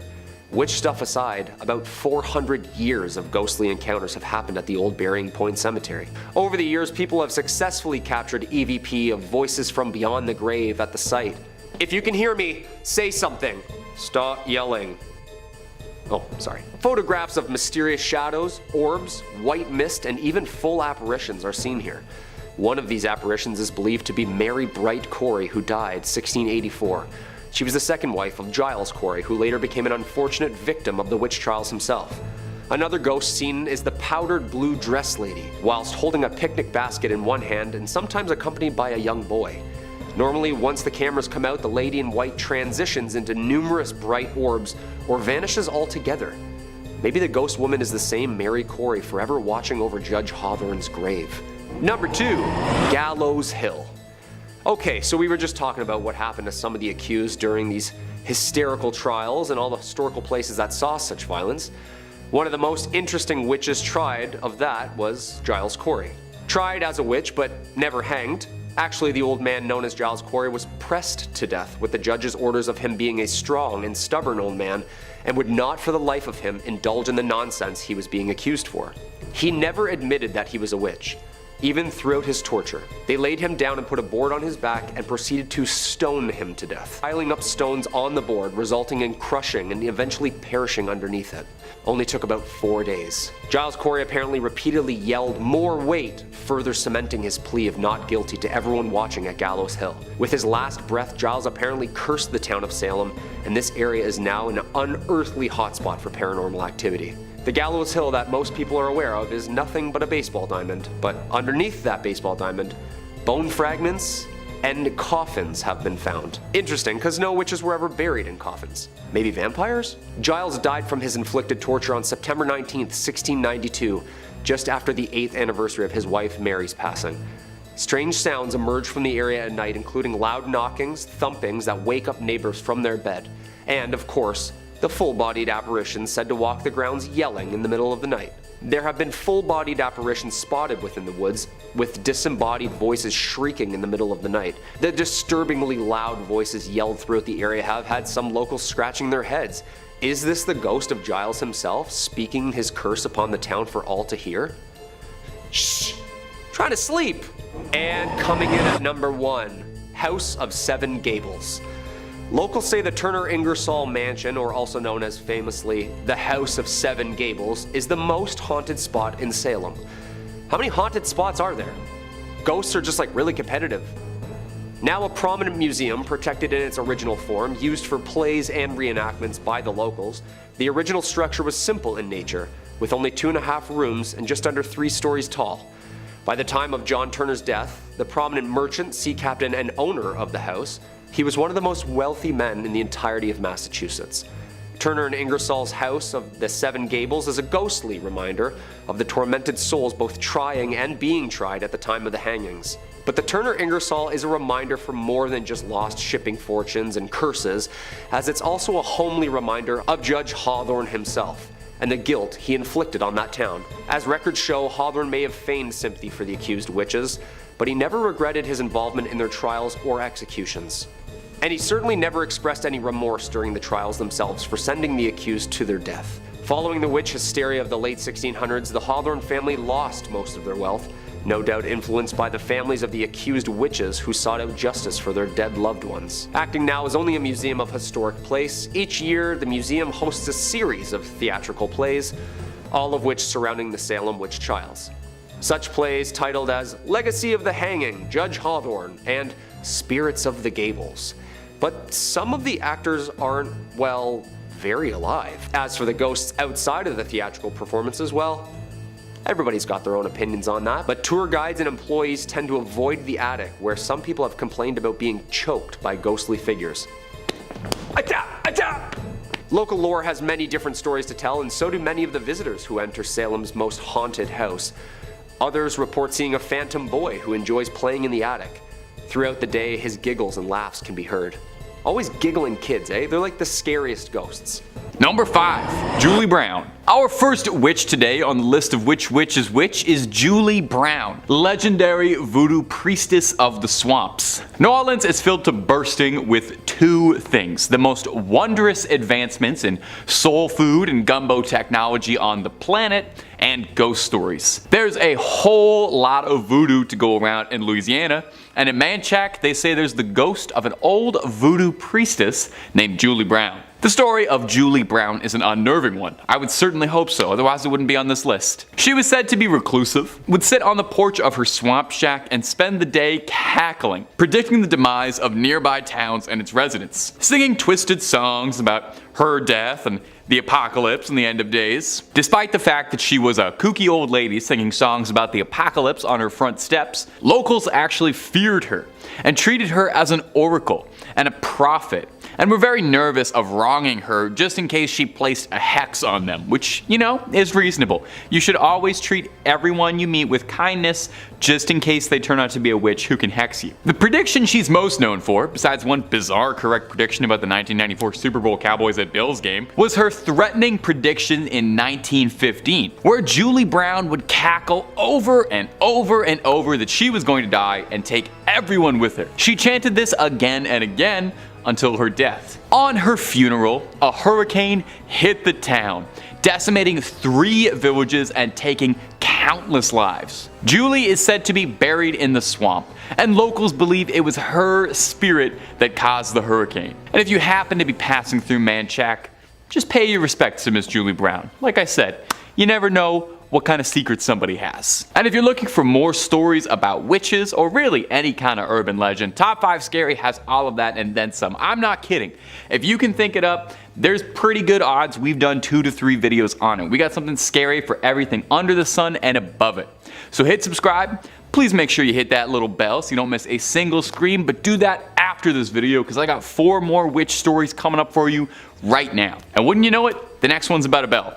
Number 4, the Bell Witch. In the 1800s, a farmer going by the name of John Bell moved his family to picturesque Adams, Tennessee, onto a beautiful 300-acre farm, little slice of American pie. Bell quickly became a figurehead of the community, respected by many, and became a local leader at the town church. For the Bell family, things were the brightest they've ever been. They were living the dream and ringing in good fortune. I was trying to make a Bell pun work there. There's probably a better one. Things wouldn't be good for long, and they'd find themselves in a nightmare shortly. By 1817, strange, inexplicable things started to occur all around the farmstead. John Bell found a strange animal on the farmstead, a mutant hybrid that resembled a grotesque mix between a dog and a rabbit. I know that sounds like it would be cute, but I think if you get the wrong parts of both, that's just going to turn out to be a very, very ugly animal. I think dog, rabbit ears, pretty cute. Maybe like dog, rabbit face, dog, rabbit body. I don't know. Mess. Anyway, it was a disgusting thing. The younger members of the Bell family would wake up covered in red scratches all over their bodies at all hours of the day. The family would hear faint whispering and singing that sounded like an old woman singing hymns. Most tragic is the Bells found a mysterious vial of liquid inside their home that no one could explain or understand. Nervous about what it was, the Bells offered the mystery liquid to their cat, which passed almost immediately. Rest in peace, Bell cat, taken too soon, undeservedly. You didn't deserve to be an experiment for them. For 3 long years, the Bell family was tormented by a mysterious entity that would later become known as the Bell Witch, after the mysterious old woman's humming and singing. In 1820, John Bell quickly grew extremely ill, quickly descending in his health, and would pass away later. At his funeral, the mourners complained they could all hear the laughing of an old woman, mocking and singing the fate of the late John Bell. The farm became a haunted attraction, where it still is to this day, and it even caught the attention of President Andrew Jackson, who in 1819, a year before Mr. Bell's passing, visited to see if legends of the witch were real. Allegedly. As soon as his carriage arrived at the property, the horses refused to budge anymore. The animals can always tell. In our 3rd spot, we have the Witches of Huntingdon. The Witches of Huntingdon were several individuals in the UK who were found guilty of witchcraft. First, we have Elizabeth Weed. Apparently one night, 3 spirits came to her and told her to renounce God and make a blood pact with the devil. So she listened, and that's what she did. John Winnick also did the same, but only agreed to if the spirits would help him out financially. Others, including John Clark Jr., were also visited by these spirits and decided to also renounce God and make a deal with the devil. Out of the 9 people accused, 5 were found guilty and hanged. Well, John Clark knew that they were going to search everyone's body for their witch's mark, which they all had. So what did he do? He cut off his 3 days before he was searched. Literally gouged it out of his skin so that the mark was gone. But I'm kind of confused because wouldn't that create another mark?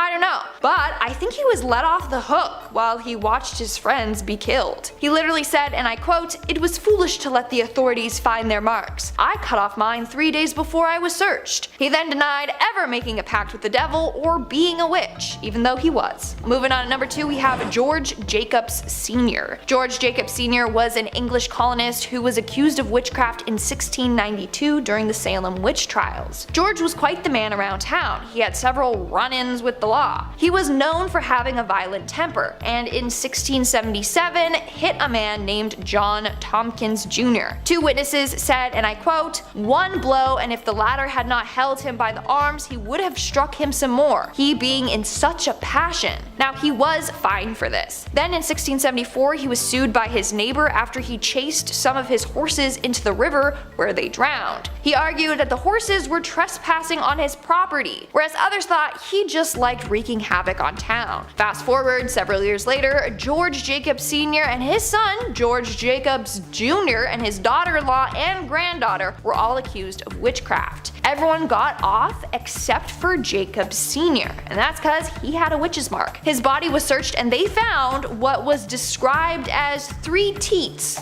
on Jacobs. It was thought that if a person had an extra nipple, that this was a sign that they were a witch. Why? Well, it was believed that the extra nipple or teat was from when the devil or some demons sucked the witch's blood as a form of nourishment. It was said that Jacobs Sr. had 3 of them. 1 in his mouth, 1 on his right shoulder blade, and 1 on his hip.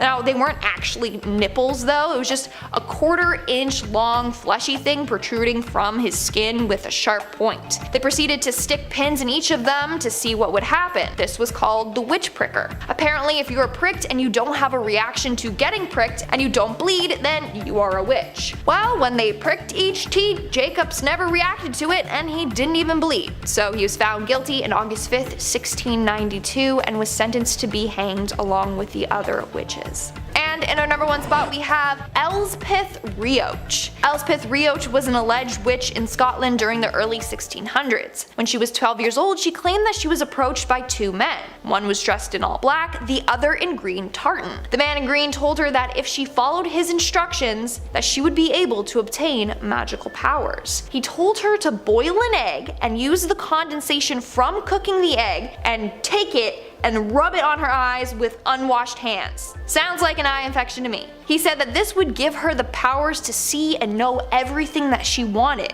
So she followed his instructions and bam, it actually worked. So now I kind of want to go home and try it. I don't know, maybe it will work. And she actually developed clairvoyant skills. When Elspeth was older, she was visited again by the men. This time it was only the man in black. He showed up in her room one night. He told her that he was neither dead nor alive, but trapped between heaven and earth. He also told her that to maintain her magic skills, she needed to act dumb. That way, no one would suspect a thing. They'd be like, she's not a witch, no, she's way too dumb to be one. Well, eventually she was caught. In fact, she got in way more trouble because of her acting dumb. They were all like, she's fully a witch, she tried to trick us, let's kill her. At her trial in March of 1616, she confessed to using her clairvoyant powers to spy on people, and she would also use magical spells to cure illnesses. Furthermore, when they inspected her body, they found a witch's mark. She had what appeared to be a scar in the shape of bite marks on her shoulder. Later she confessed that she was bit by the devil and that was the mark that he left. She was charged with witchcraft and deceiving locals by pretending she was mute. In the end, she was executed by strangulation before having her body burned. Starting off our list at number 5, we've got the Witch in the Woods from The Witch. While they may seem like a relatively small threat today, witches were extremely scary to the God-fearing population back in the olden days. We find out exactly why in Robert Eggers' directorial debut detailing a New England folktale. The Puritan family is banished from their colony over a religious argument and is left to fend for themselves in the forests beyond. Here, they are tormented by a witch who calls these very woods her home. If the events in this movie are based on accounts of witchery from way back in the 1630s, I can totally understand why people were so up in arms about spellcasting. This witch steals an unbaptized baby,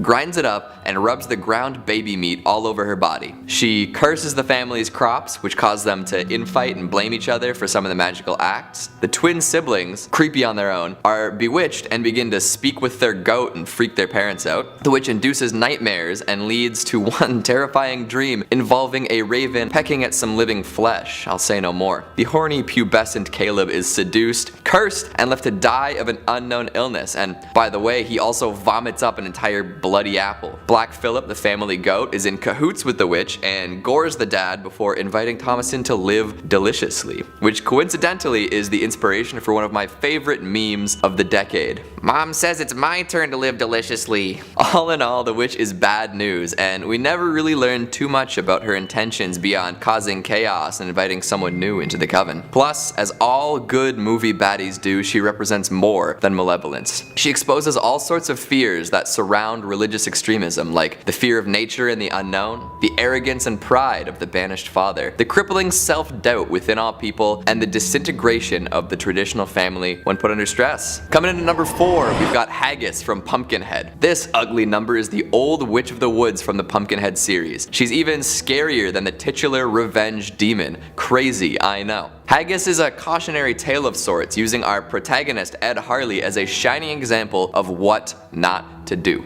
Grief-stricken by the accidental death of his son, Ed seeks out Haggis to see if she can bring the young boy back to life. Unfortunately, Haggis offers him the opportunity for vengeance instead. Without warning him of the costs of his revenge quest, she takes some of his blood, cuts it out of his hand, along with some of his son's blood, and then begins a ritual to bring Pumpkinhead back to life. Never a good idea to make a demonic blood pact with a witch. I'm just putting that out there. The revenge journey surprisingly doesn't make Ed feel any better, and he realizes probably wasn't the right call. In the end, he dies trying to stop the monster, and Haggis takes his body, buries it in Pumpkinhead's grave. Yikes. He become a demon in his own right. Haggis is then free to continue on as she was before, casting spells and waiting for her next victim to approach with an unnatural request. This leaves us with some lessons though, right?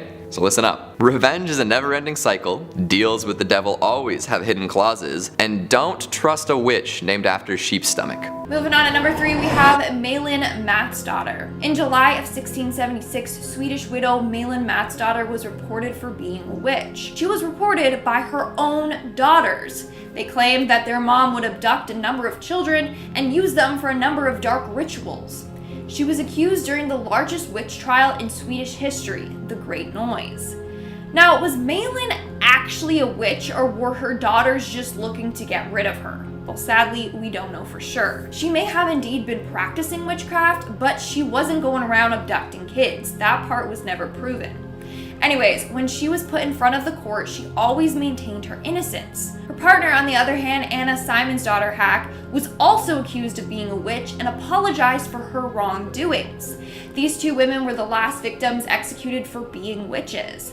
Anna was decapitated, but for Malin, well, they decided to burn her at the stake. She was the only witch in Swedish history to have been burned alive.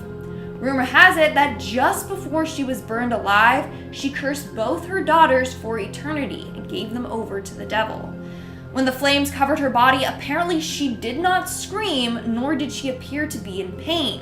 For everyone watching, this was further proof that she was in fact a witch. In our second spot today, we have Dion Fortune. Dion Fortune, born Violet Mary Firth, was a psychiatrist, author, occultist, and witch. For Fortune, it all started at the young age of 4. That's when she claimed she started receiving visions. Apparently, the visions were of her being a priestess in her past life.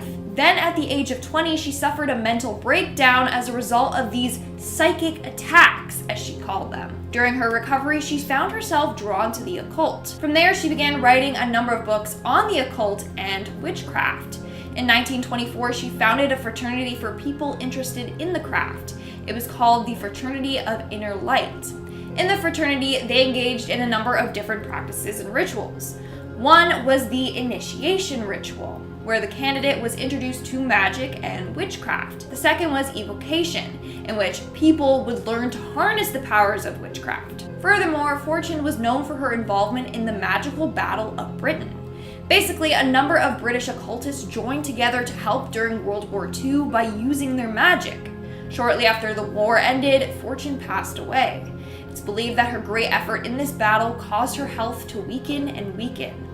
Nowadays, her influence is still strong for practitioners in the Wicca/witchcraft movement. And in our number 1 spot today, we have Marie Laveau. Although Marie Laveau described herself as a voodoo priestess, a number of people just referred to her as a witch. So Marie lived in New Orleans from 1794 to 1881, but not a lot is known about her life. What we do know is that she turned heads on the streets.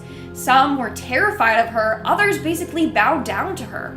So it's said that the magic she practiced combined Catholic and African spiritual traditions. In fact, she was frequently called upon to help others. She would visit the sick in prisons, and at one point, the city called upon her for help with the yellow fever epidemic of the 1850s. On top of it all, she owned a large snake that she named Zombie, named after an African god. In fact, many believed that this snake harnessed magical powers itself. Her most well-known case was when she was called to work on a murder trial of a young man. The man's father came to Marie and promised her anything if she just saved his son. The odds were not in his favor. Everyone for sure thought that the verdict was going to be guilty, but Marie secretly placed several charms throughout the courtroom. And guess what? In the end, the man was found not guilty. That's pretty freaky. After Marie's death, her gravesite was frequently vandalized, but not for what you think. That's because legend goes if you draw an X on her gravestone, Marie's spirit will grant you whatever you want. So you had to draw an X on her tomb, then turn around 3 times, knock on her tomb, and then you have to yell out your wish. If in the end the wish comes true, you have to come back, circle the X, and then leave Marie an offering. Here's another legend surrounding Miss Laveau. There's apparently a haunted image of her hanging in New Orleans' historic voodoo museum. Some people say that they can feel Marie's cold eyes watching them as they're looking at this painting. Others say that once you see this image, then Marie will haunt you and even show up in your dreams. In fact, tour guides say that whoever wishes to see this painting must go by themselves, because the tour guides refuse to see this painting themselves. It's pretty freaky if you ask me. Number 5, did rye bread cause the witch hunts? According to my research, this is apparently the most common bizarre myth in all of Salem. So ergot is a fungus blight that forms hallucinogenic, fun stuff in bread, causing its victims to appear bewitched when actually they're just higher than a kite. The victims of ergot might suffer paranoia and hallucinations, twitches and spasms, cardiovascular trouble, and stillborn stuff.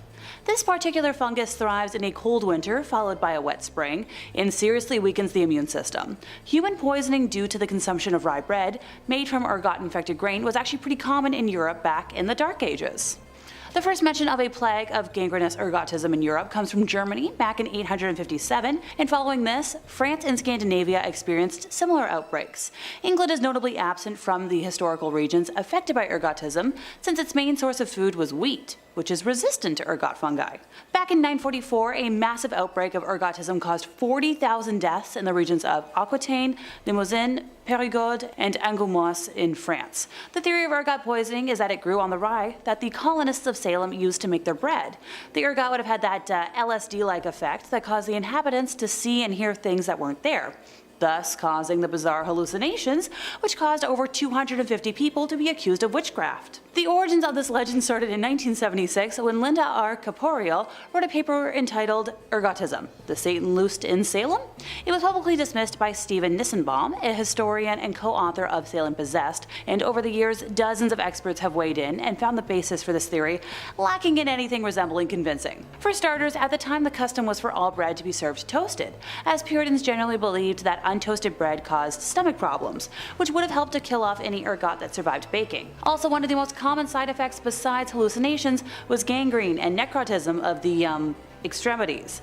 If this was happening during a time when every single instance of perceived witchcraft is being documented, and dozens of people were so affected by this, ergot poisoning that they were having hallucinations, someone would have documented that, the other symptoms were happening as well. And to my knowledge, the other symptoms weren't as common. Number 4, the ghost of Sheriff George Corwin. So while I've done my best to try and leave the witches themselves off of today's list, since I did promise y'all legends that weren't the trials, you might have picked up by now that most of the legends revolve around the history of the trials in one way or another. There's no escaping it, so make sure you're still buckled up and enjoy. Sheriff Corwin was the most infamous and brutal when it came to interrogating and handling accused witches back in the day, earning himself a nickname for his heinous methods of torment. Oh, you want to know what the nickname was?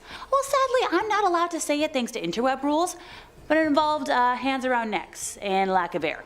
A building called the Joshua Ward House now stands on top of the land where George lived and died, and many people say that they've seen him in the windows or even felt his hands pressing down around their necks when they're inside the space. In terms of lineage, he was the nephew of Witchcraft trials judge and Witch House owner Jonathan Corwin. He's most famously known for the case of Giles Corey, who endured peine forte et dure, or a pressing of stones upon his chest for 3 days, while Sheriff Corwin repeatedly asked him to enter an official plea before his God and country, which Corey had refused to do so in court. According to the legend, George was so sadistic and enjoyed tormenting folks so much that he had a secret dungeon below his home, where he could carry out his fiendish desires whenever he wished. Now that we have the legend part of this out of the way, time to consult the history books for the factual side of things.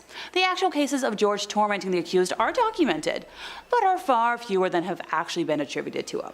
In the case of Giles Corey, who had pleaded innocent but refused to use the official phrasing, likely to delay proceedings and cause trouble for the court and judges that he was furious with, his punishment was technically illegal by the original Massachusetts law. The Body of Liberties Act of 1641 forbade extreme harm, and while the Body of Liberties was officially replaced by the Provincial Charter in 1691, aka the year the witchcraft hysteria began, it was still very much upheld in spirit during this time, and George performing these acts was not seen as appropriate. It may have even led to Governor Phipps, paying more attention to the trials and to disband the court of oyer and terminer that he himself had set up. Also, if he had actually had his own personal dungeon for illegal bad things, there would have had to have been multiple cover-ups, and there isn't really proof of that during a time when everything was documented.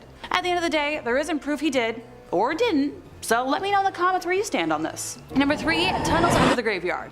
Honest to goodness, the moment I heard about this as a possibility, my modern brain started to think about all the ways this could be convenient today. Also, being a Disney girl, my brain did jump to the utilidor system that runs under Disney World.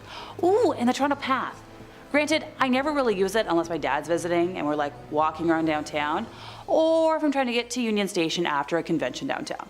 Pardon me, I know, off topic. So this legend claims that underneath the old Bearing Point Cemetery is a series of tunnels that used to be connected to the Salem Harbor. Used for smuggling or simply unloading ships, these tunnels would flood with the high tide. When digging graves, workers would simply open up shafts to these tunnels, and as the priest would ask the mourners to look up to the heavens, they would unceremoniously dump the bodies down these shafts to be washed out to sea. It sounds a smidge morbid and hard to believe, but that's the joy of legends. But here's the thing, it actually has the tiniest glimmer of truth, the tiniest, most minuscule flicker.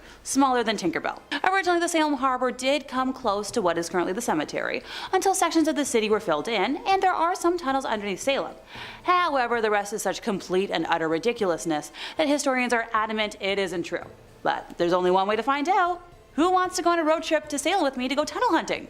My car has room for plenty of people, trust me. Number 2, the Grimorium Verum. Yep, I've already mentioned it today, I know. The Grimorium Verum, which is Latin for true grimoire, is an 18th century grimoire attributed to one Alibek the Egyptian of Memphis, who wrote it in 1517. And like many of the other ones on today's list, it does claim a tradition originating with King Solomon. The grimoire is not a translation of an earlier work, with its original appearing in French or Italian in the mid-18th century, as noted already by A.E. Waite, who discussed the work in his book of ceremonial magic in 1911, stating the date specified in the title of the Grimorium Verum is undeniably fraudulent, since the work belongs to the middle of the 18th century and Memphis is Rome. One version of the grimoire was included as the Clavicles of King Solomon, Book 3, in one of the French manuscripts S. L. MacGregor Mathers incorporated in his version of the Key of Solomon, but it was omitted from the key with his explanation. At the end, there are some short extracts from the Grimorium Verum with the seals of evil spirits, which, as they do not belong to the Key of Solomon proper, I have not given. For evident classification of the key is in 2 books and no more. Now, Idris Shah also published some of it in The Secret Lore of Magic, Book of the Sorcerers, in 1957. Alrighty, time to break down all 4 books. So book 1 is described as concerning the characters of demons, particularly the superior spirits of Lucifer, Beelzebub, Astaroth, while also including the many inferior spirits below them and their invoking sigils. Who wants to hear about what all the lesser spirits can do? So Clawneck has the power to bring money to those who make a pact with them. Musisin has power over important people and politicians. Fremos has power over women. Klepos can help you experience all sorts of dreams and visions. Kill can manifest dramatic situations and changes. Mersild has dominion over long and short distance travel. Clistherd can create confusion or enlightenment, depending on what you want or need. Sirkad can make you see all sorts of natural and supernatural creatures. Hickpath can make a person think of you, no matter how far or distant they may be. Humots can bring you any book you desire. Sigal will cause all sorts of prodigies to appear. Frucisier can teach you the art of necromancy. Gouland causes all illnesses. Surgat can create every kind of opportunity for advancement. Morel can help you move about unseen. Fruitimière prepares all kinds of feasts for you. Husi Taragaraz causes sleep in the case of some and insomnia in others. It tempted. I could use a good night's sleep. Book 2 is simply described as being of planetary hours, so I'll leave it up to y'all to interpret what you think that means. Book 3 is the preparation of the operator, or more simply put, how to prepare for a summoning. Book 4 contains the Sanctum Regnum, called the Royalty of Spirits or the Little Key of Solomon, a most learned Hebraic necromancer and rabbi. This book contains various combinations of characters whereby the powers can be invoked or brought forth whensoever you may wish, each according to his faculty. Number 1, Shams al-Marif. So, Shams al-Marif or Shams al-Marif Walata If al-Arif is a 13th century grimoire centered on Arabic magic and claimed to be a manual for achieving esoteric spirituality. I apologize from the bottom of my heart if I butchered that pronunciation in any way. I promise I did practice. It was written by the scholar Ahmad al-Buni, who wrote it while living in Algeria, and he passed around 1225 Common Era. This book is a patchwork of bits and pieces of al-Buni's authentic works and texts by other authors. Scholars like Ibn Taymiyyah have criticized the book and labeled al-Buni as a deluded devil worshipper. Good to know that across all religions over time, some things never change. In terms of more modern examples, that was a common assumption from Ed and Lorraine Warren, probably the most famed demonologists of all time. Personally, I believe half of what they investigated was real, and the other half was them just making a living, which at the end of the day, I have to give some respect to. Well, minus viewing alternate lifestyles outside of Christianity as a sin. Pardon me, I got a little sidetracked here.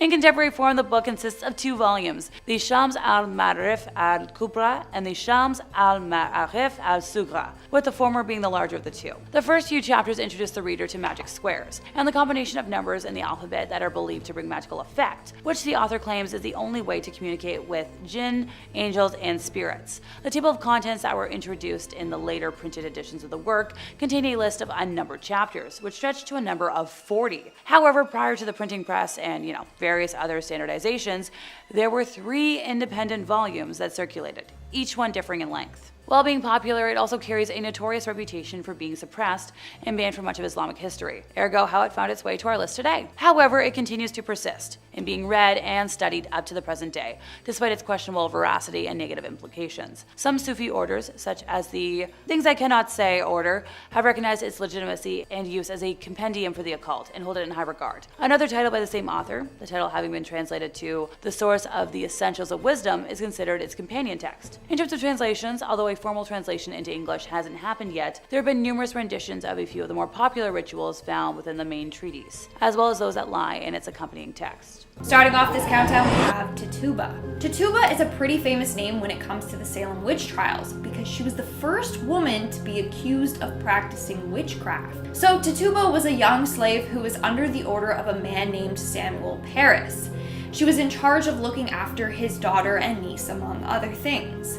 Then in the early 1690s, several young girls all over town began acting strange, his daughter and niece included. The girls would contort their bodies, bark like dogs, and babble and cry hysterically, almost as if they were possessed. They also would complain of bruises and pinch marks appearing randomly on their body. So immediately, people thought that they had been cursed by a witch. When she was put in front of a court, at first she denied any involvement. But eventually she admitted to practicing witchcraft. She claimed that the devil came to her and bid her to serve him. She went on to tell this elaborate tale about seeing strange animals, like a hairy creature that walked on 2 legs with wings and a head like a woman. She also talked about a red cat and how she would ride on sticks and was told by the devil to pinch these young girls.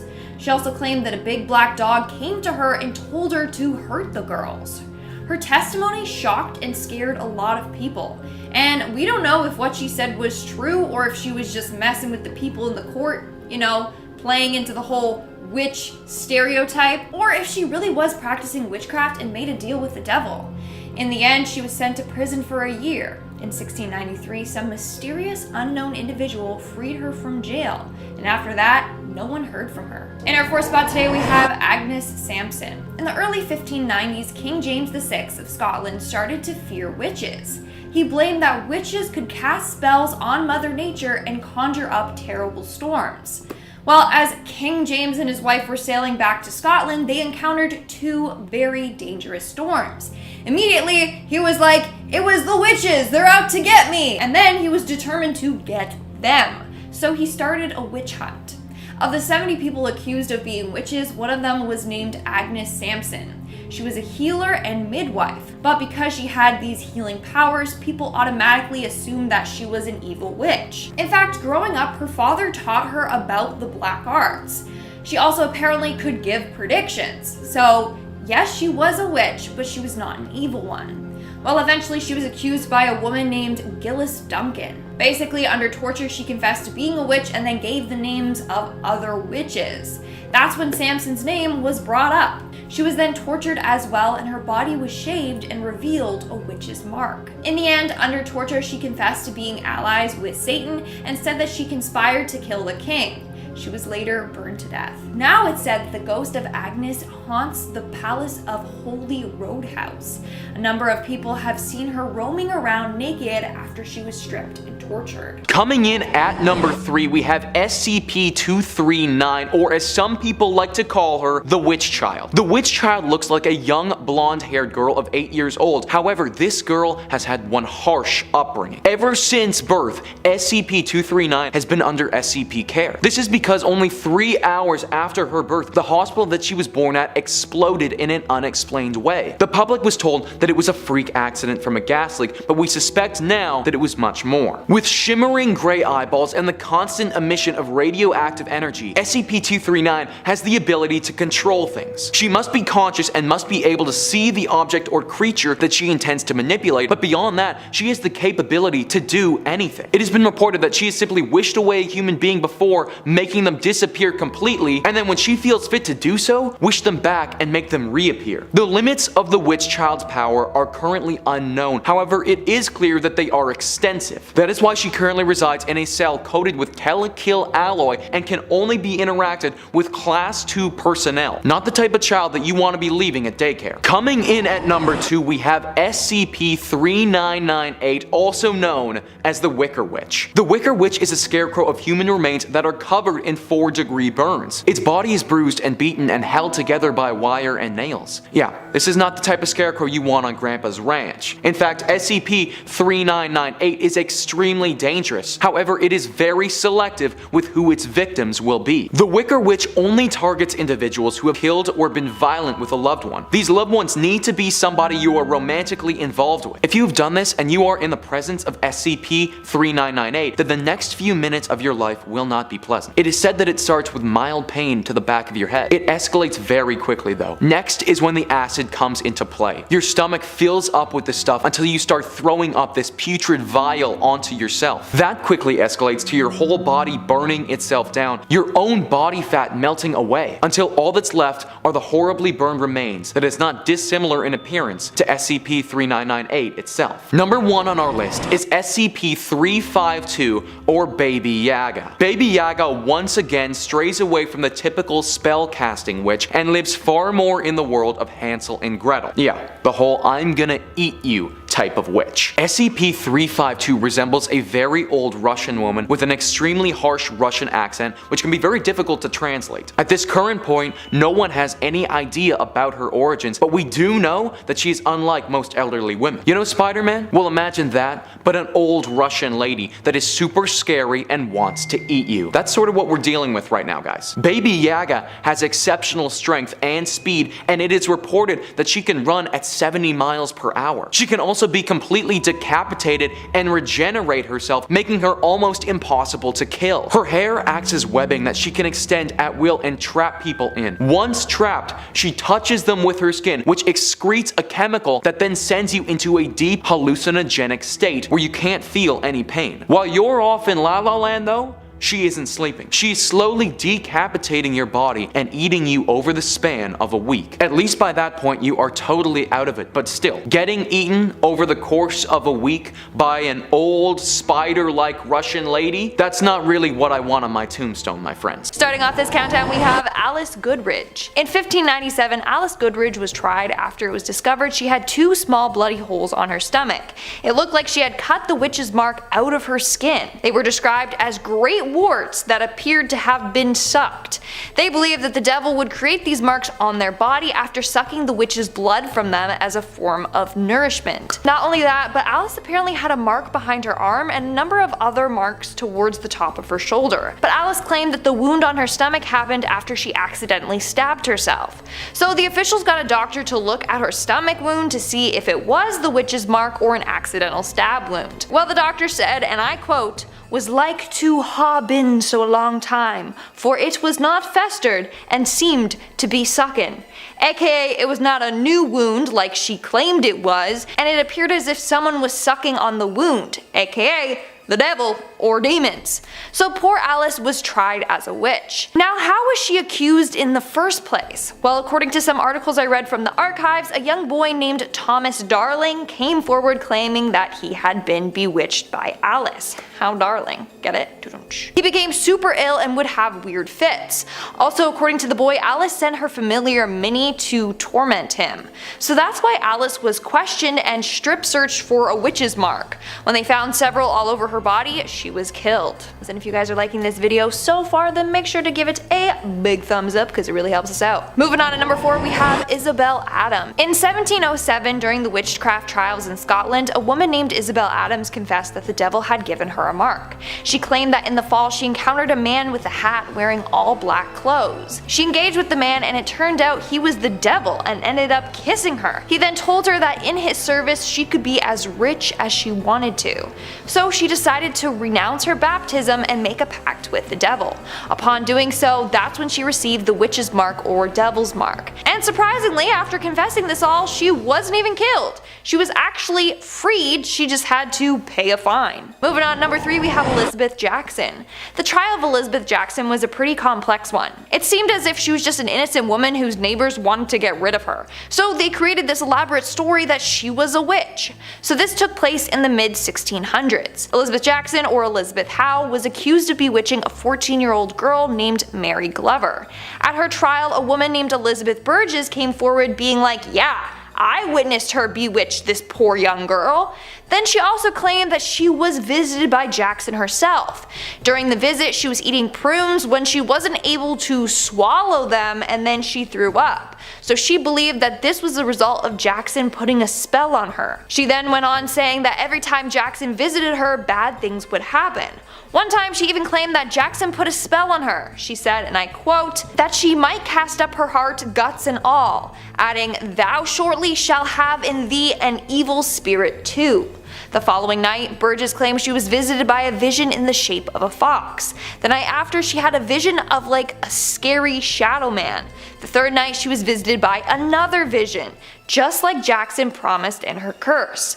Then another child, Hannah Trumbull, started having weird fits and became ill. She claimed it felt like she was being pricked by pins and said it was the work of Elizabeth Jackson. A priest was eventually called to help Hannah, and while he was there, Hannah screamed out saying that Elizabeth was in the same room as them too, and that she was going in and out of the oven. No clue what that means, but everyone was like, so she's guilty, she's a witch. So there was a lot of evidence built up against Elizabeth. During her trial, she was searched and they apparently found marks all over her body. An article said, and I quote, "Under the hands of the woman, marks were found in diverse places of her body. These marks were determined to be unlikely to grow of any disease, but rather more like the marks which are described to be in witches' bodies." On July 19, 1692, she was executed by hanging. Dude, Old English is messed up. Number 2, the bodies under the witch house. So remember when I mentioned Jonathan Corwin just a few moments ago? Yeah, that's about to come into play again. So when the Corwin house, aka Jonathan's house, was moved back in the 1940s to accommodate the widening of the street, underneath the original hearth were several bones. These were thought to be hidden bodies, and the town was in an uproar over the hidden corpses in the basement of the witch house. And if we're going off of information based on the legend, it would make sense with the whole secret dungeon of George's. This legend actually actually has the most historical fact behind it, as there was indeed a newspaper article about bones found under the witch house, along with a shocking headline and gruesome photo to accompany it. Sadly, or well, I guess not sadly for humans, just sadly for the purpose of sensationalism, the reality behind that headline is a little more mundane. It was common at the time of building said house, around the 1640s, to bury meat or bones underneath the cooking hearth in order to promote plentiful food for its inhabitants. Even if this wasn't the case, since I know we all like to poke holes into thin theories, the odds of charred bones from various meals over the past 300 years finding their way into the ashes and under added bricks isn't really unlikely. And regardless of their origin, the bones discovered were decidedly not human. Apparently a whole boatload of tests were done. So sadly, unlike the Disney urban legend where we found out that there really are human bones on the Pirates of the Caribbean ride, this one might be bunk. As a side note to this entry, there are no official cases of witchcraft trial victims being brought to the Corwin house for examination. While Corwin may have heard original accusations in his parlor, the odds of him being willing to bring an accused witch into his home, with his family and descendants, are astronomically against it. Dang it all though, I like when my theories are right. Number 1, the Seven Gables Secret Stairs. The House of the Seven Gables, which is also known as the Turner House or Turner Ingersoll Mansion, is a 1668 colonial mansion in Salem, Massachusetts, named for its gables. It was made famous by Nathaniel Hawthorne's 1851 novel, The House of the Seven Gables, and is now a non-profit museum. The earliest section of the House of the Seven Gables was built in 1668 for Captain John Turner and remained in his family for 3 generations, descending from John Turner II to John Turner III. You get the idea. Facing south towards Salem Harbor, it was originally a 2-room, 2.5-story house with a projecting front porch and a massive central chimney, but nowadays that portion forms the middle of the house. 4 windows of the original ground room floor, which became a dining room, remain in the house's side wall, and a few years after the original build, a kitchen lean-to and a new north kitchen L to the rear of the house were added. By 1676, Captain Turner had added a spacious front extension with its own chimney, containing a parlor on the ground floor with a large bedchamber above it. Ceilings in this new wing are higher than the very low ceilings in older parts of the house, and it featured double basement windows and an overhang with carved pendants. It was all capped with a 3-gabled garret. In the first half of the 18th century, John Turner II remodeled the house in the New Georgian style, adding wood paneling and sash windows. These alterations are preserved as very early examples of Georgian decor. The House of the Seven Gables is one of the oldest surviving timber-framed mansion houses in continental North America, with 17 rooms and over 8,000 square feet, including its large cellars. So for as long as people have been giving and taking tours of the House of the Seven Gables, the story has gone that the secret staircase of the house was used for just about everything, from smuggling freed slaves through the Underground Railroad to hiding secret lovers for midnight trysts. Sadly, it's just a set of servant stairs. So back when servants were in common usage, these stairs and passages were just as common, since it was considered unseemly for the servants to be in public view. They were meant to be invisible, spiriting into rooms to make them tidy without anybody noticing them. Ergo, hidden stairs and passageways were built to make it easy for them to access areas without meeting the gentry in the main halls and stairs. They're pretty common in older grand places. Locations like Casa Loma jump to mind for me, since they have one behind like a fireplace or something, if my memory's correct. Apparently in recent years there has been some debate over whether the staircase would have been part of the original or later period structure, as it was part of a rebuild by a famous colonial revivalist architect by the name of Joseph Chandler at the direction of Caroline Emerton in 1909. It absolutely fits with the design of servant stairs though, that are seen in many similar structures.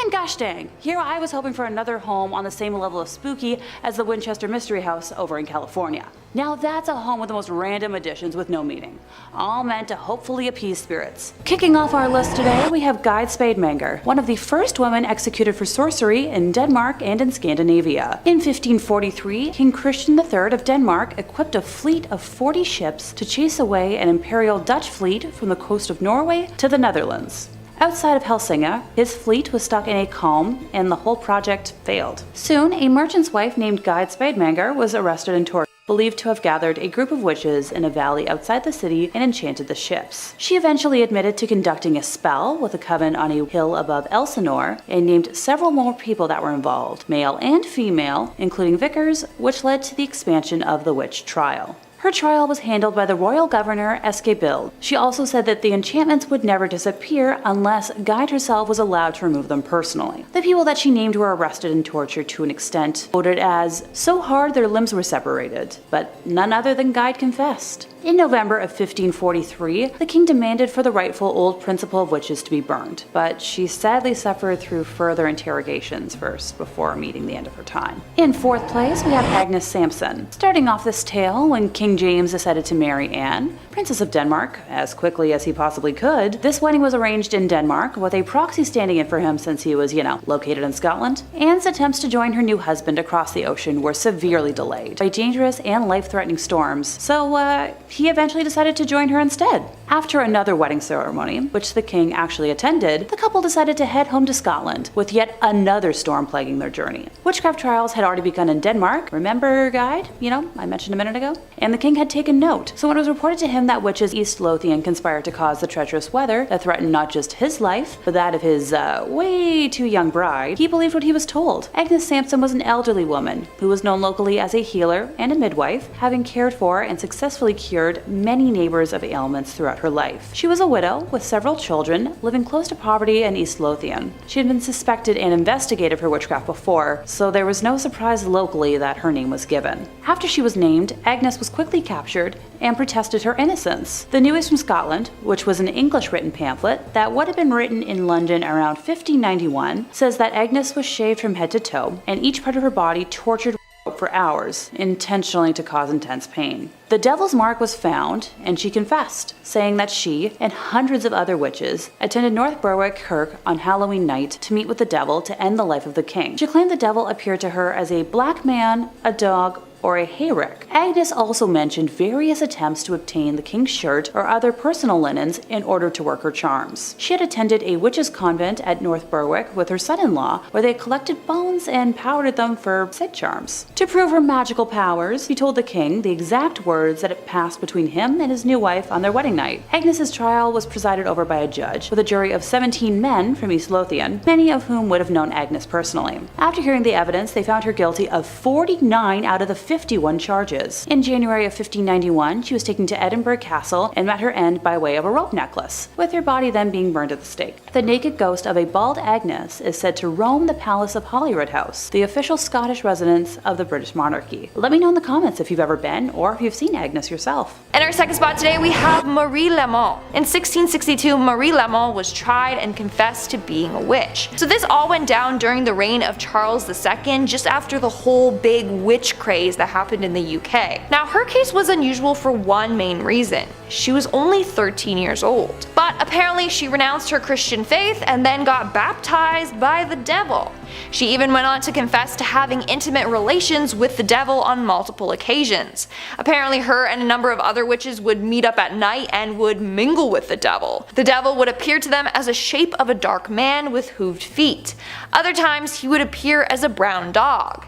The group would then throw stones into the sea with the intention of hitting and sinking ships, all at the command of the devil. At her trial in 1662, she was accused of shape-shifting into a cat and using her magic to steal milk.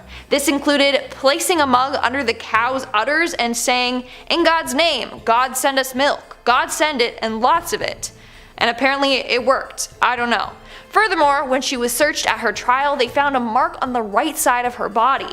Marie claims that this was from the devil nipping at her. Due to all the evidence stacked up against her, she was found guilty and burned at the stake. And in our number one spot today, we have Annabel Stewart. Annabel Stewart was tried in 1678 Scotland after being accused of being a witch. But they didn't have much against her. Apparently, she was taught witchcraft by a local beggar, Catherine McTarget. Now, they thought she was a witch because she was a beggar and was greedy. When people would give her money, she would demand more. If people didn't give her money, she would threaten them and tell them that bad things were coming their way. Plus, when people did call her a witch, she never denied it. She just kind of went with the flow. So people thought she was one. Now, back to Annabel. So they thought that Catherine was her teacher of witchcraft and then she was imprisoned. During her trial, it was revealed that she had a mark on her arm. She confessed that she received that mark from the devil. She was found guilty and she was going to be executed, but she was underage. So instead, they decided to fix her instead of kill her. They moved her to Glasgow and was looked after by ministers.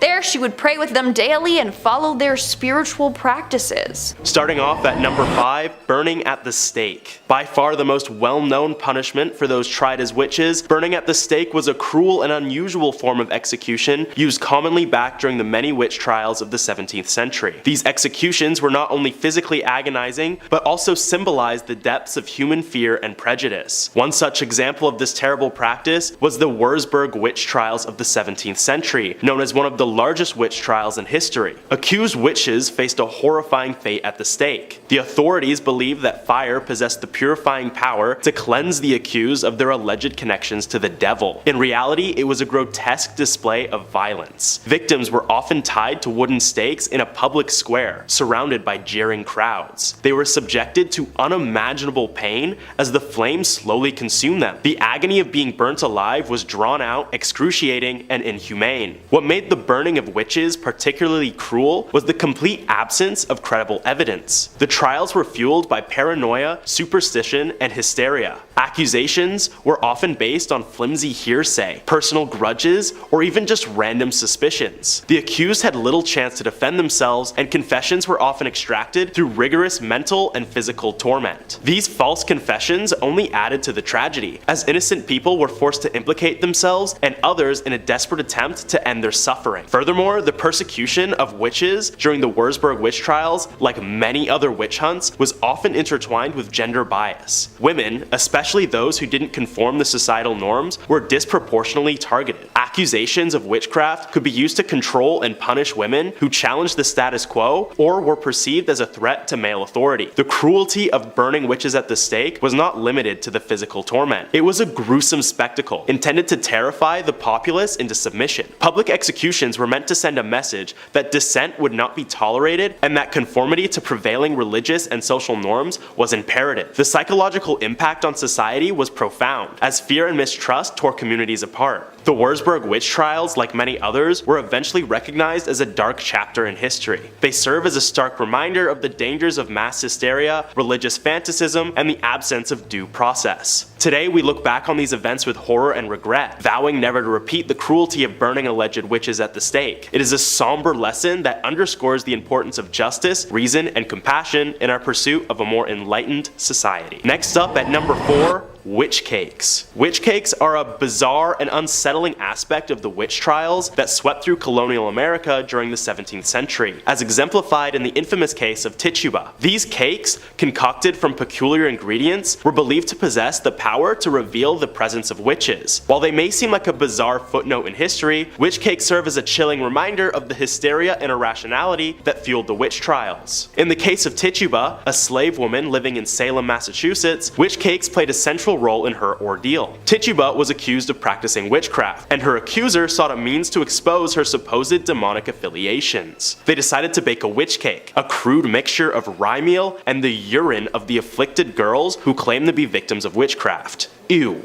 The logic behind these cakes was deeply flawed and rooted in superstition. It was believed that by feeding the cake to a dog, the dog would act as a conduit, causing the witch to experience pain and reveal their true nature. This bizarre form of witch detection demonstrates the length of which fear and paranoia can drive people to concoct irrational and cruel methods of persecution. Tituba was subjected to this ordeal, and when the dog exhibited unusual behavior, because it was eating urine, it was seen as evidence of her guilt. This marked the beginning of her traumatic journey through the Salem witch trials, which ultimately led to her confession under duress. The use of witch cakes underscores the hysteria and desperation that characterized the witch trials. Accusers and authorities were willing to resort to absurd and unscientific methods to justify their persecution of those they believed to be witches. These methods were not only illogical, but also cruel, as they subjected the accused to public humiliation, physical examinations, and often torment. Number 5 on this list has got to go to SCP-4595. Now, SCP-4595 is unlike anything on this list because, believe it or not, it's actually a place. That's right, this is a small shed that is located in Indiana. The shed contains a few standard items, a nice wooden bench to sit on, a shovel in case you needed to do some yard work, and the remains of an adolescent boy. Just standard shed stuff. Written on the door of this shed in black charcoal, all in capital letters, is the word witch. It is said that underneath this shed is the remains of a female figure. She forever resides roughly a meter underground and for some reason does not decompose at all, her body still looking as it would if she were alive. If you do happen to stumble upon this shed, don't go in. It's said that at first you just feel as if somebody is watching you. A little creepy, but we can deal with that. Part 2 of what happens isn't as friendly. It's said that after extended exposure to this area, one will attempt to scratch themselves violently, causing horrible injuries. If for some reason after violently scratching yourself you thought, maybe I'll dig underground and disturb whatever is underneath, then that will be the last thing that you do. Desert locusts will fill your lungs, air cavities, pretty much anywhere that you intend to breathe, and suffocate you from the inside until you die. Basically guys, if you ever see any weird looking sheds in Indiana, just walk in the other direction. Coming in at number 4, we have SCP-5351, or also known as the Witch of Words. This witch is especially scary because if you let your guard down for a second, it can strike. It's kept at Site-22, but there is no audio recording of SCP-5351, and no one is allowed to quote or repeat anything it says. This is because if they do, they could be killed. Although SCP-5351 might resemble a young Slavic woman, I want to warn you that there is nothing human about this creature. If anyone is to repeat anything that it says, whether that be in person or through text, SCP-5351 will immediately appear in front of that individual and kill them on the spot. Although the death might be swift, it is a brutal one. Reports say that the Witch of Words will maul her humans to death with her bare hands, showing inhuman levels of strength. For somebody whose brain likes to wander, speaking about myself here people, having somebody who will literally kill you if you ever utter something that she has previously said is pretty scary. The one positive is that plants really like to grow around her and often grow in places that they normally wouldn't. If we could just cut the whole brutally killing people thing, I mean, she'd make a pretty good botanist. Coming in 4th, Mole Dyer, one of the witches that inspired the Blair Witch Project. Residing in Leonardtown, Maryland, her origins are clouded in mystery, the most popular theory being that she was a noblewoman escaping an unsavory past. Taking up an isolated residence outside of town limits, she developed a reputation as a skilled herbalist. Those skills, combined with her unknown past and secluded lifestyle, planted the suspicion of witchcraft in villagers' heads. In the winter of 1697, the weather was so harsh that many crops failed, and a deadly plague swept through the town. It is believed that these were revenge from Moll, after the townspeople had been blaming her for every misfortune and hardship they faced. A meeting was held amongst town vigilantes, and they decided to form a mob to run her out of town. They set fire to her cottage in the dark of night, and Moll ran until her legs gave out, kneeling by a large rock. She raised her hand to the sky, calling down a further curse to the townspeople, and eventually froze to that same rock, leaving her handprint as a notice of her final act. The boulder has since been preserved as a landmark, and even though the handprint is no longer clearly visible, visitors have reported feeling profoundly uncomfortable or experiencing terrible aches and pains around it, and cameras have been known to malfunction in its presence. On the coldest nights of the year, people have reported seeing a woman with long white hair and wearing a white dress walking through the fields and woods near the town. 3rd place, Ray Sherwood, the last convicted witch of Virginia. Also known as the Witch of Pungo, she was born in 1660 to carpenter John White and his wife Susan, and married her husband, Farmer James Sherwood, in 1680, whom she birthed 3 sons with. Grace was a renowned healer, growing her own herbs on their land, also acting as a midwife. While no official paintings or drawings of her exist, she is described as very attractive and tall, with a sense of humor. She was known to wear trousers instead of dresses while doing yard work, something almost unheard of at the time. The first accusation of wrongdoing against her came in 1697, when Richard Capps accused her of using a spell to end the life of his bull, of which the court could not make a decision. Grace and her husband filed a countersuit, which was settled out of court. In 1698, Grace was then accused by neighbor John Gisborne of enchanting his pigs and cotton crop. No court action was taken this time, and another countersuit by the Sherwoods went nowhere. In that same year, Elizabeth Barnes alleged that Grace had taken the form of a black cat, entered the Barnes' home, jumped over her bed, whipped her, and left through the keyhole. The allegations went nowhere. Same for the countersuit, leaving the Sherwood couple to pay court fees for the 3rd time. After her husband's death in 1701, Grace managed to dodge further allegations until 1705, when she got into a fight with neighbor Elizabeth Hill. She sued Elizabeth and her husband for battery and was awarded damages of 20 shillings, so roughly the equivalent to 170 Canadian dollars today. In March, the Princess and County Justices assembled 2 juries, both made up of women, with the first being ordered to search Elizabeth's home for wax or baked items that might indicate she was a witch. Led by Elizabeth Hill herself, Grace was examined by the second jury of 12 ancient and knowing women, appointed to look for markings on her body that might be brands of the devil. And they discovered 2 marks not like theirs or like those of any other woman known to them. On July 5th, the justices ordered a trial by ducking to take place. If Grace were to sink, she would be deemed innocent. If she were to float and survive, she would be declared as guilty and imprisoned. Around 10 a.m. on July 10th, she was taken down a dirt lane now known as Witch Duck Road to a plantation near the mouth of the Lynn Haven River. The event attracted people from all over the colony, who began to shout, "Duck the witch!" It is believed that her right thumb was bound to her left big toe and her left thumb to her right big toe, and then she was flung into the water, where she quickly floated to the surface.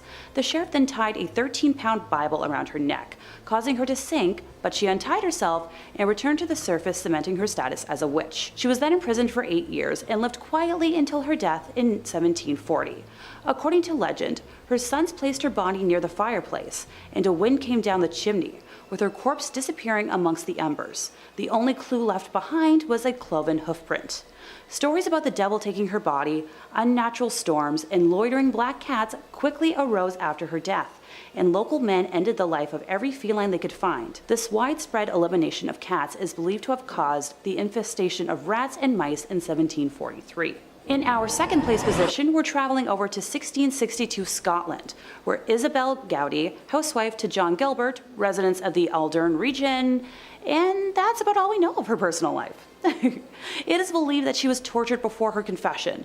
Methods used at the time included the use of thumb screws, foot roasting, witch pricking to test for a devil's mark, sleep deprivation, or isolation with food and water restrictions. Ugh. The specific details of the original accusation or reason for her confession are unknown, but are believed to be part of a conspiracy to torment the local minister, Harry Forbes, who was a zealous extremist who had a fear of witchcraft. And for a woman who would not have been taught to read or write, she was extremely eloquent. Her first confession described an encounter with the devil in the church at night, where she renounced her baptism and the devil put his mark on her shoulder before sucking her blood from it. Other meetings took place at several locations, where she recounted having sexual intercourse with the devil, who she described as a very cold and rough but great man. She detailed his appearance as having forked and cloven feet that were sometimes covered with shoes or boots. Details were given of taking a child's body from a grave and spoiling crops, along with information about covens and where they danced. The coven ate and drank the best of food at houses they reached by flying through the air on magical horses and entered through the windows,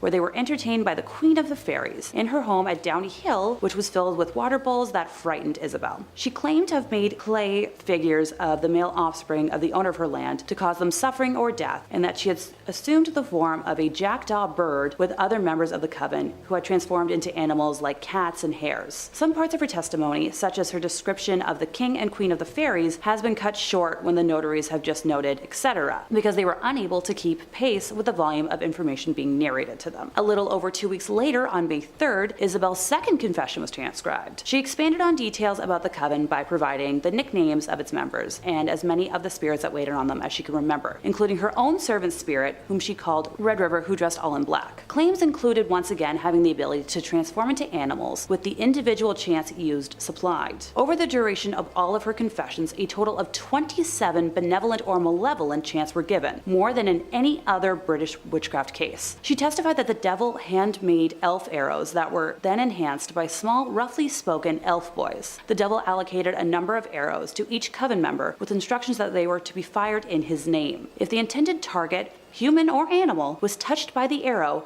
she claimed that they would pass, even if wearing protective armor. Spells used to inflict illness and torment on local minister Harry Forbes were also described. On May 15th, Isabel was brought before her interrogators for a third time. Same as her first 2 confessions, the transcript begins by detailing her pact with the devil. Taking the information she provided previously about the elf arrows a step further, she revealed the names of those whose lives she had ended, along with supplying names of other coven members with details of who they had unalived. She described an instance where the devil had sent her to run an errand disguised as a hare, and how, while in that form, she was chased by a pack of dogs until she was able to utter the chant to transform herself back into a human. She mentioned that while dogs could not kill her in that disguise, any marks sustained would still show after returning to human form. Descriptions of dining with the devil, along with salacious details concerning sexual relations with said devil, and broad characteristics of his were chronicled. The fourth and final confession on May 27th was mainly to confirm the 3 previous testimonies and an attempt to elicit more information about the members of the coven. After the 6 weeks that it took to record her testimonies, the panel of interrogators believed they had enough proof to request a trial from the Privy Council, which was granted. While there is no official record of the exact trial outcome, it is believed that Isabel would have been found guilty and, following the verdict, would have been transported by cart to Gallow Hill, where she would have been subject to a public strangulation and burning. The posthumous burning to ensure that she couldn't haunt the community from beyond her grave. Granted, locals to the area claim that she is the Green Lady that can be seen haunting them to this day. Finally, in first place, we have the only male witch on this list, Grigory Rasputin. Close family friend of the last royal Russian family, he was originally introduced to them as a faith healer who could aid their only son, Alexei, who suffered from hemophilia. A self-described mystic and holy man, he was a figure of much debate amongst the royal court, with some describing him as a visionary and prophet, others as a charlatan and scam artist. Historians believe that his scandalous reputation and influence over the Romanovs helped to discredit and overthrow the family. Having taken many pilgrimages to holy monasteries, he developed a reputation as a reverent holy man, gaining a small circle of followers who believed in his miracles, and began leading private prayer meetings, much to the scorn and suspicion of villagers and priests. It was rumored that female followers were ceremonially washing him before each meeting, that the group sang strange songs, and even that they had joined a religious sect whose rituals were rumored to include self-flagellation and sexual orgies.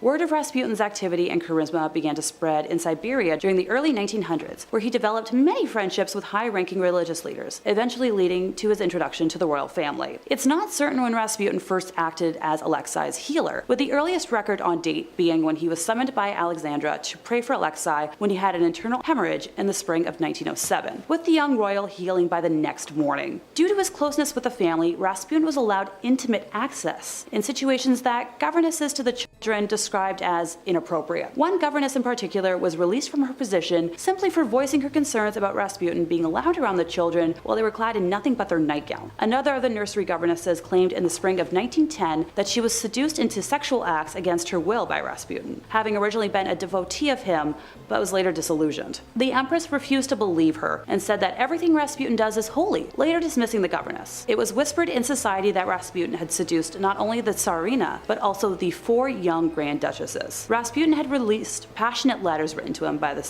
Tsarina and the 4 young Grand Duchesses that, throughout society, fueled the rumors. In 1916, a group of nobles led by Prince Felix Yusupov banded together, deciding to assassinate the holy man for his influence over Alexandria and her family. It is said that the prince invited Rasputin to his place shortly after midnight, where he offered the man tea and cakes, which had been laced with cyanide. Rasputin initially refused the cakes, but then began to eat them, and to Felix's surprise, appeared unaffected by the poison. Rasputin then asked for wine, which had also been poisoned, and drank 3 glasses, but still showed no sign of distress. At around 2:30 in the morning, Felix excused himself to go upstairs, where his fellow conspirators were waiting. He grabbed a revolver and returned to the basement, telling Rasputin that he'd better look at the crucifix and say a prayer, referring to the crucifix in the room, and then shot him once in the chest. Rasputin leapt up from the bullet and attacked Felix, who freed himself with some effort and fled upstairs. Rasputin then followed Felix outdoors, where he was shot once again and collapsed into a snowbank. The group of men then wrapped his body in cloth, drove it to the Petrovsky Bridge, and dropped it into the Malaya Nevka River. In the middle of this scary sandwich, we have Angèle de la Barthe in 3rd place. Born around 1230 in Toulouse, France, she was a noblewoman and a Gnostic Christian, which was a sect that was considered heretical by the Catholic Church. By definition, Gnostic Christian is a term that refers to various branches of early Christianity that claim to have special divine knowledge. They have different views of the Bible, Jesus Christ, salvation, and God compared to traditional Catholics. They have diverse teachings and practices such as Valentinianism, Sethianism, Manichaeism, and Mandaeism. Some of them regard Jesus as a human being who became enlightened or Christed, while others see him as a divine being who came to lead humanity back to the light. In 1275, Angèle was accused of having sexual relations with Satan, and she was impregnated by him, giving birth to a baby that had the head of a wolf and a serpent's tail. This being consumed human flesh, and Angèle stole infants to feed it. When she was arrested, she was tortured and eventually confessed that the accusations were true. She was sentenced to death and burned alive, making her the first in Europe to have her life ended from accusations of witchcraft. Also, fun fact for you. At the time, it wasn't illegal to have sexual relations with demons. If you have access to a time machine out there, don't get any ideas. In second place, Walpurga Hosmanen was a midwife, born sometime between 1510 to 1527, where she lived and worked in Bavaria. Her trial was one of the most ruthless witch trials in Germany. Walpurga's life had been unremarkable until her arrest on charges of witchcraft, sorcery, and vampirism in the year 1587. After her arrest, she was subjected to terrible torture. Go figure, until she confessed to her deeds. According to her confession, soon after she became widowed in 1556, when she was working in the field of the city, she had made arrangements to meet a male co-worker for sex in her cottage later that evening. But he had not arrived. Instead, a demon had come dressed in his clothes. She established a relationship with said demon, named Federlin, who made her swear allegiance to the devil and promised to rid her of poverty. Hey, sounds pretty tempting. During her confession, she stated that she had sworn herself to Satan and written it on a contract, and Federlin had then taken her to the real devil and confirmed her contract, after which they had drunk wine, consumed the roasted flesh of young humans, and had sex. And in case I need to clarify, she had intercourse with Federlin, not the devil. Plot twist, I know. She described visiting the devil often, and her demon lover had also visited her plenty to have sex with her, even in the streets at night and while she was in prison, leaving every time she said the name of Jesus. Alright, well, that's one way to come down from it. Federlin had gifted her the magical ointment she used to harm her victims, which included humans of a variety of ages, animals, and even crops. She confessed to having ended the life of many young during her work as a midwife by applying the special salve or putting pressure to their foreheads and to have sucked their blood like a vampire. Walpurga also confessed to having eaten the young with other witches and using their hair for sorcery. The full list of crimes she confessed to was very long, with her victims including 41 young humans, 2 mothers in labor, and a multitude of other people and animals, including cows, pigs, geese, and a horse. The decision of authorities was swift and unanimous, with the church and royal court finding her guilty and sentencing her to death. Before being burned, she was first taken through the city and stopped 5 times before reaching the place of execution. At the first stop, they branded her left breast and right arm with irons, then her right breast at the second stop, her left arm at the third, with her left hand being then branded at the 4th stop. Once they reached the place of execution, her right hand, with which she had made her oath as a midwife, was cut off before finally being burned alive at the stake. Her ashes were not allowed to remain on soil, but were then dumped in a stream. In first place, we have Gilles Garnier. I swear I don't intentionally plan to name male witches as the worst on my list, but they tend to commit the most heinous acts throughout history. And before anyone wants to try to correct me in the comments again, men have often been named as witches throughout time. Continuing on, Gilles Garnier was a reclusive loner living in the woods around Dole, France. Despite being a solitary man, he got married in 1572. Historians have reported that Gilles was ill-equipped to provide for his family because he wasn't a very good hunter, being used to only having to provide for himself until that point. That's when he started hunting something else. Hey, anyone out there want to guess? Come on, I bet you can. Alright, I'll give it to you. Human flesh. The first hunt happened around September 29th of 1572 when Garnier killed a young woman, allegedly well in the form of a wolf, and brought some of the flesh home for his wife to eat. How, thoughtful? Throughout the autumn, more young humans were found unalived and mutilated, including another young woman that Giles bit and clawed at, but was interrupted by passerbys before fleeing. The girl sadly succumbed to her injuries a few days later. In November, Gilles ended the life of a young man this time, enjoying the flesh from his thighs and belly before tearing off a leg to save for later. I could name more, but I'm feeling a little queasy as it is. This caused a stir amongst the townspeople, who believed it was a werewolf who was committing the horrors. Many folks had witnessed a humanoid-looking wolf near the scenes of the crimes, with the animal darting off once it was aware of being seen. Then in January of 1573, there was one last death. This time, villagers heard a child screaming and the sounds of a wolf, witnessing the wolf attempt to flee the scene, but changing into the form of Gilles as it did. He was then arrested, put on the rack, and confessed to killing the young and consuming their flesh. At his trial, more than 50 people testified, and he was found guilty of lycanthropy, the ability to turn into an animal, and witchcraft. He and his wife were burned at the stake on January 8, 1573. And now that my lunch is threatening to make another appearance, that's the end of our list. I don't think I've ever been more grateful to live in a world where being accused of witchcraft isn't a criminal offense. In second place, we have witch mark hunting and pricking. Witch hunters often had their suspects stripped and publicly examined for signs of an unsightly blemish that witches were said to receive upon making their pact with Satan. This devil's mark could supposedly change shape and color and was believed to be numb and insensitive to pain. Prosecutors might also search for the witch's teat, which was an extra nipple allegedly used to suckle the witch's helper animals. In both cases, it was really easy for even the most minor physical imperfections to be labeled as the work of the devil himself. Oh my, the horror. Moles, scars, birthmarks, sores, and tattoos could all qualify, so examiners rarely came up empty-handed. I'm trying to think of just how many birthmarks I have all over my body, so just add that to the tally of how I'm, a witch. Seriously, I feel the burning from the flames already. In the midst of witch hunts, desperate villagers would sometimes even burn or cut off any offending marks on their bodies, only to have their wounds labeled as proof of a covenant with the devil. So, damned if you do, damned if you don't. If I'm adding scars to my blemish count, yeah, forget it. Okay, I think the temperature in here just went up another couple of degrees. Seriously. If witch hunters struggle to find obvious evidence of witches' marks on a suspect's body, they might resort to the ghastly practice of pricking as a means of, sussing it out. Come on! Even having a flawless body isn't going to exonerate you? What the heck? Witch hunting books and instructional pamphlets noted that the marks were insensitive to pain and couldn't bleed, so examiners used specially designed needles to repeatedly stab and prick at the accused person's flesh until they discovered a spot that produced the desired results. In England and Scotland, the punishment was eventually performed by well-paid professional prickers, many of whom were actually con men who used dull needle points to identify fake witches' marks. Well then, if you ever feel like your job just, isn't real, remember that people in history were paid to do well. Along with pricking, the unfortunate suspect might also be subjected to scratching by their supposed victims. This test was based on the notion that possessed people found relief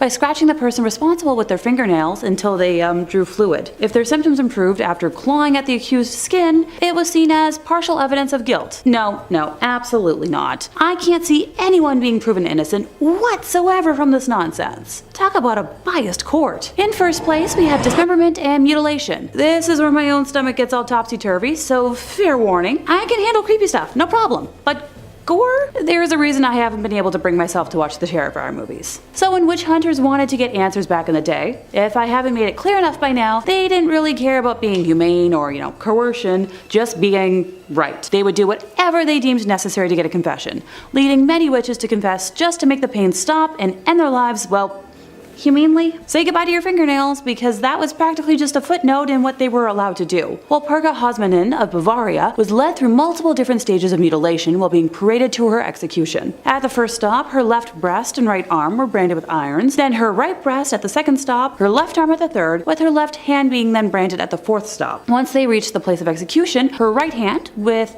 which she had made her oath as a midwife, was cut off before she was finally burned alive at the stake. Oh, her ashes were not allowed to remain on soil, but they were just, dumped in a stream. Probably the most extreme extent of this was a punishment normally reserved for killers, but exceptions were made for witches who confessed without torture to crimes deemed brutal enough for it. Are y'all ready for this? The offender would be strapped to 4 horses, with one arm or leg attached to each separate horse, and then on command, the horses would start running and rip the offender's arms and legs off. The person would die somehow, and painfully through life source and limb loss. In 5th place, we have witch cakes to kick us off. Sadly, these aren't yummy Halloween cakes, a thought which makes me very hungry, but instead a bizarre form of counter magic, a supernatural dessert used to identify suspected evildoers. In cases of mysterious illness or possession, witch hunters would take a sample of the victim's urine, mix it with rye meal and ashes, and bake it into a cake. This stomach-turning concoction was then fed to a familiar or animal helper of the suspected witch in the hopes that the creature would fall under its spell and reveal the name of the guilty sorcerer. During the hysteria that preceded the Salem witch trials, Tituba famously helped prepare a witch cake to identify the person responsible for bewitching young Betty Paris and others. The brew failed to work, and Tituba's knowledge of spells and folk remedies was later used as evidence against her when she was accused of being a witch. Before I forget, another use for a witch cake came from burning the pastry in hopes that the scorching heat would transfer to the witch and force her to reveal herself. Whew.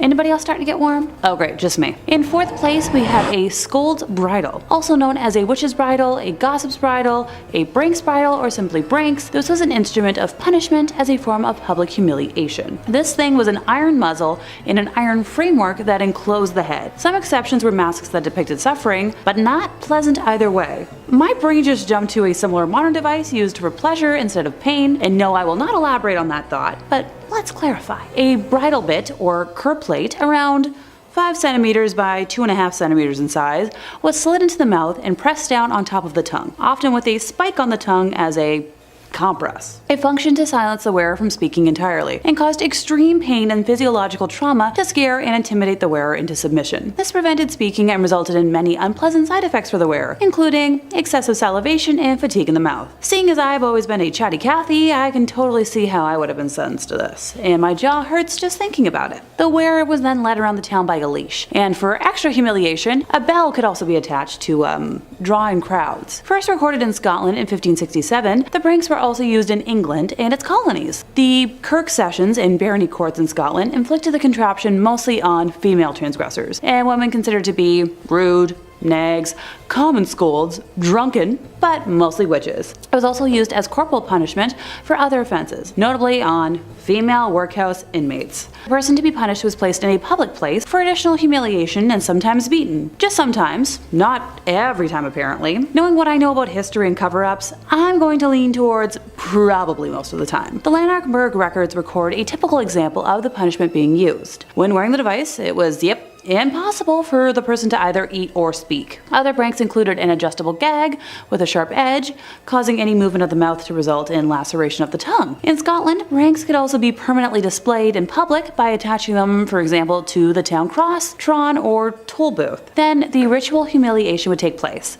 with the miscreant on public display. Displaying the pranks in public was intended to remind the populace of the consequences of any rash action or slander. Whether the person was paraded or simply taken to the point of punishment, the process of humiliation and expected repentance was the same. Time spent in the bridle was normally allocated by the Kirk Session in Scotland or by a local magistrate. In third place, we have a ducking chair, not to be confused with a cucking chair, which is a whole other concept, or the red hot stools women accused of having sexual acts with the devil would have to sit on. I sadly don't have enough information to unpack that stool, other than ouch. But let's get on with the ducking, shall we? The ducking stool was a strongly made wooden armchair, often made out of oak, in which the offender was seated, with an iron band being placed around them so that they would not fall out during their immersion.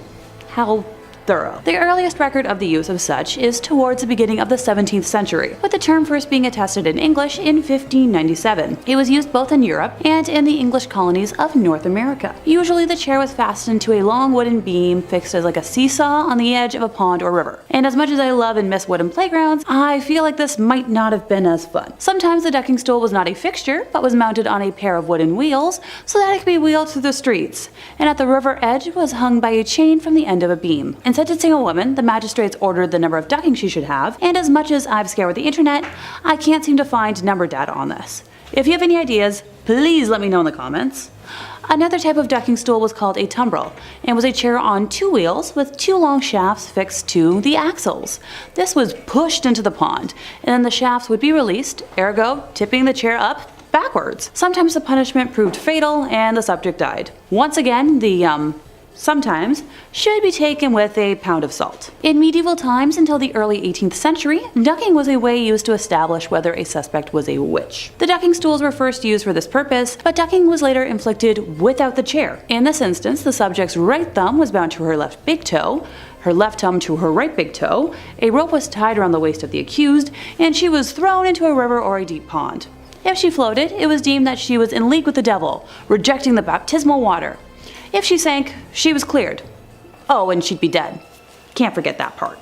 Silly me. Number 3, dunking. Dunking was a cruel and unusual punishment employed during the witch trials that swept through Europe and its colonies in the 16th and 17th centuries, including Northamptonshire, England. This brutal practice, also known as ducking or swimming, was intended to determine an individual's guilt or innocence of witchcraft, but it often resulted in severe physical and psychological suffering. In Northamptonshire and other regions, dunking involved binding the accused witch, often a woman, and lowering her into a body of water, typically a river or pond. The rationale behind this test was rooted in superstition and flawed logic. It was believed that because witches had renounced their baptism, the pure element of water would reject them, causing them to float. If the accused floated, they were seen as guilty of witchcraft. If they sank, they were deemed innocent, but often drowned in the process. Being forcibly dunked into cold water while bound was a terrifying and painful experience. The accused would struggle for air and face the risk of drowning, all while the onlookers watched in morbid anticipation. Dunking was an arbitrary and irrational method of determining guilt. The outcome depended on various factors,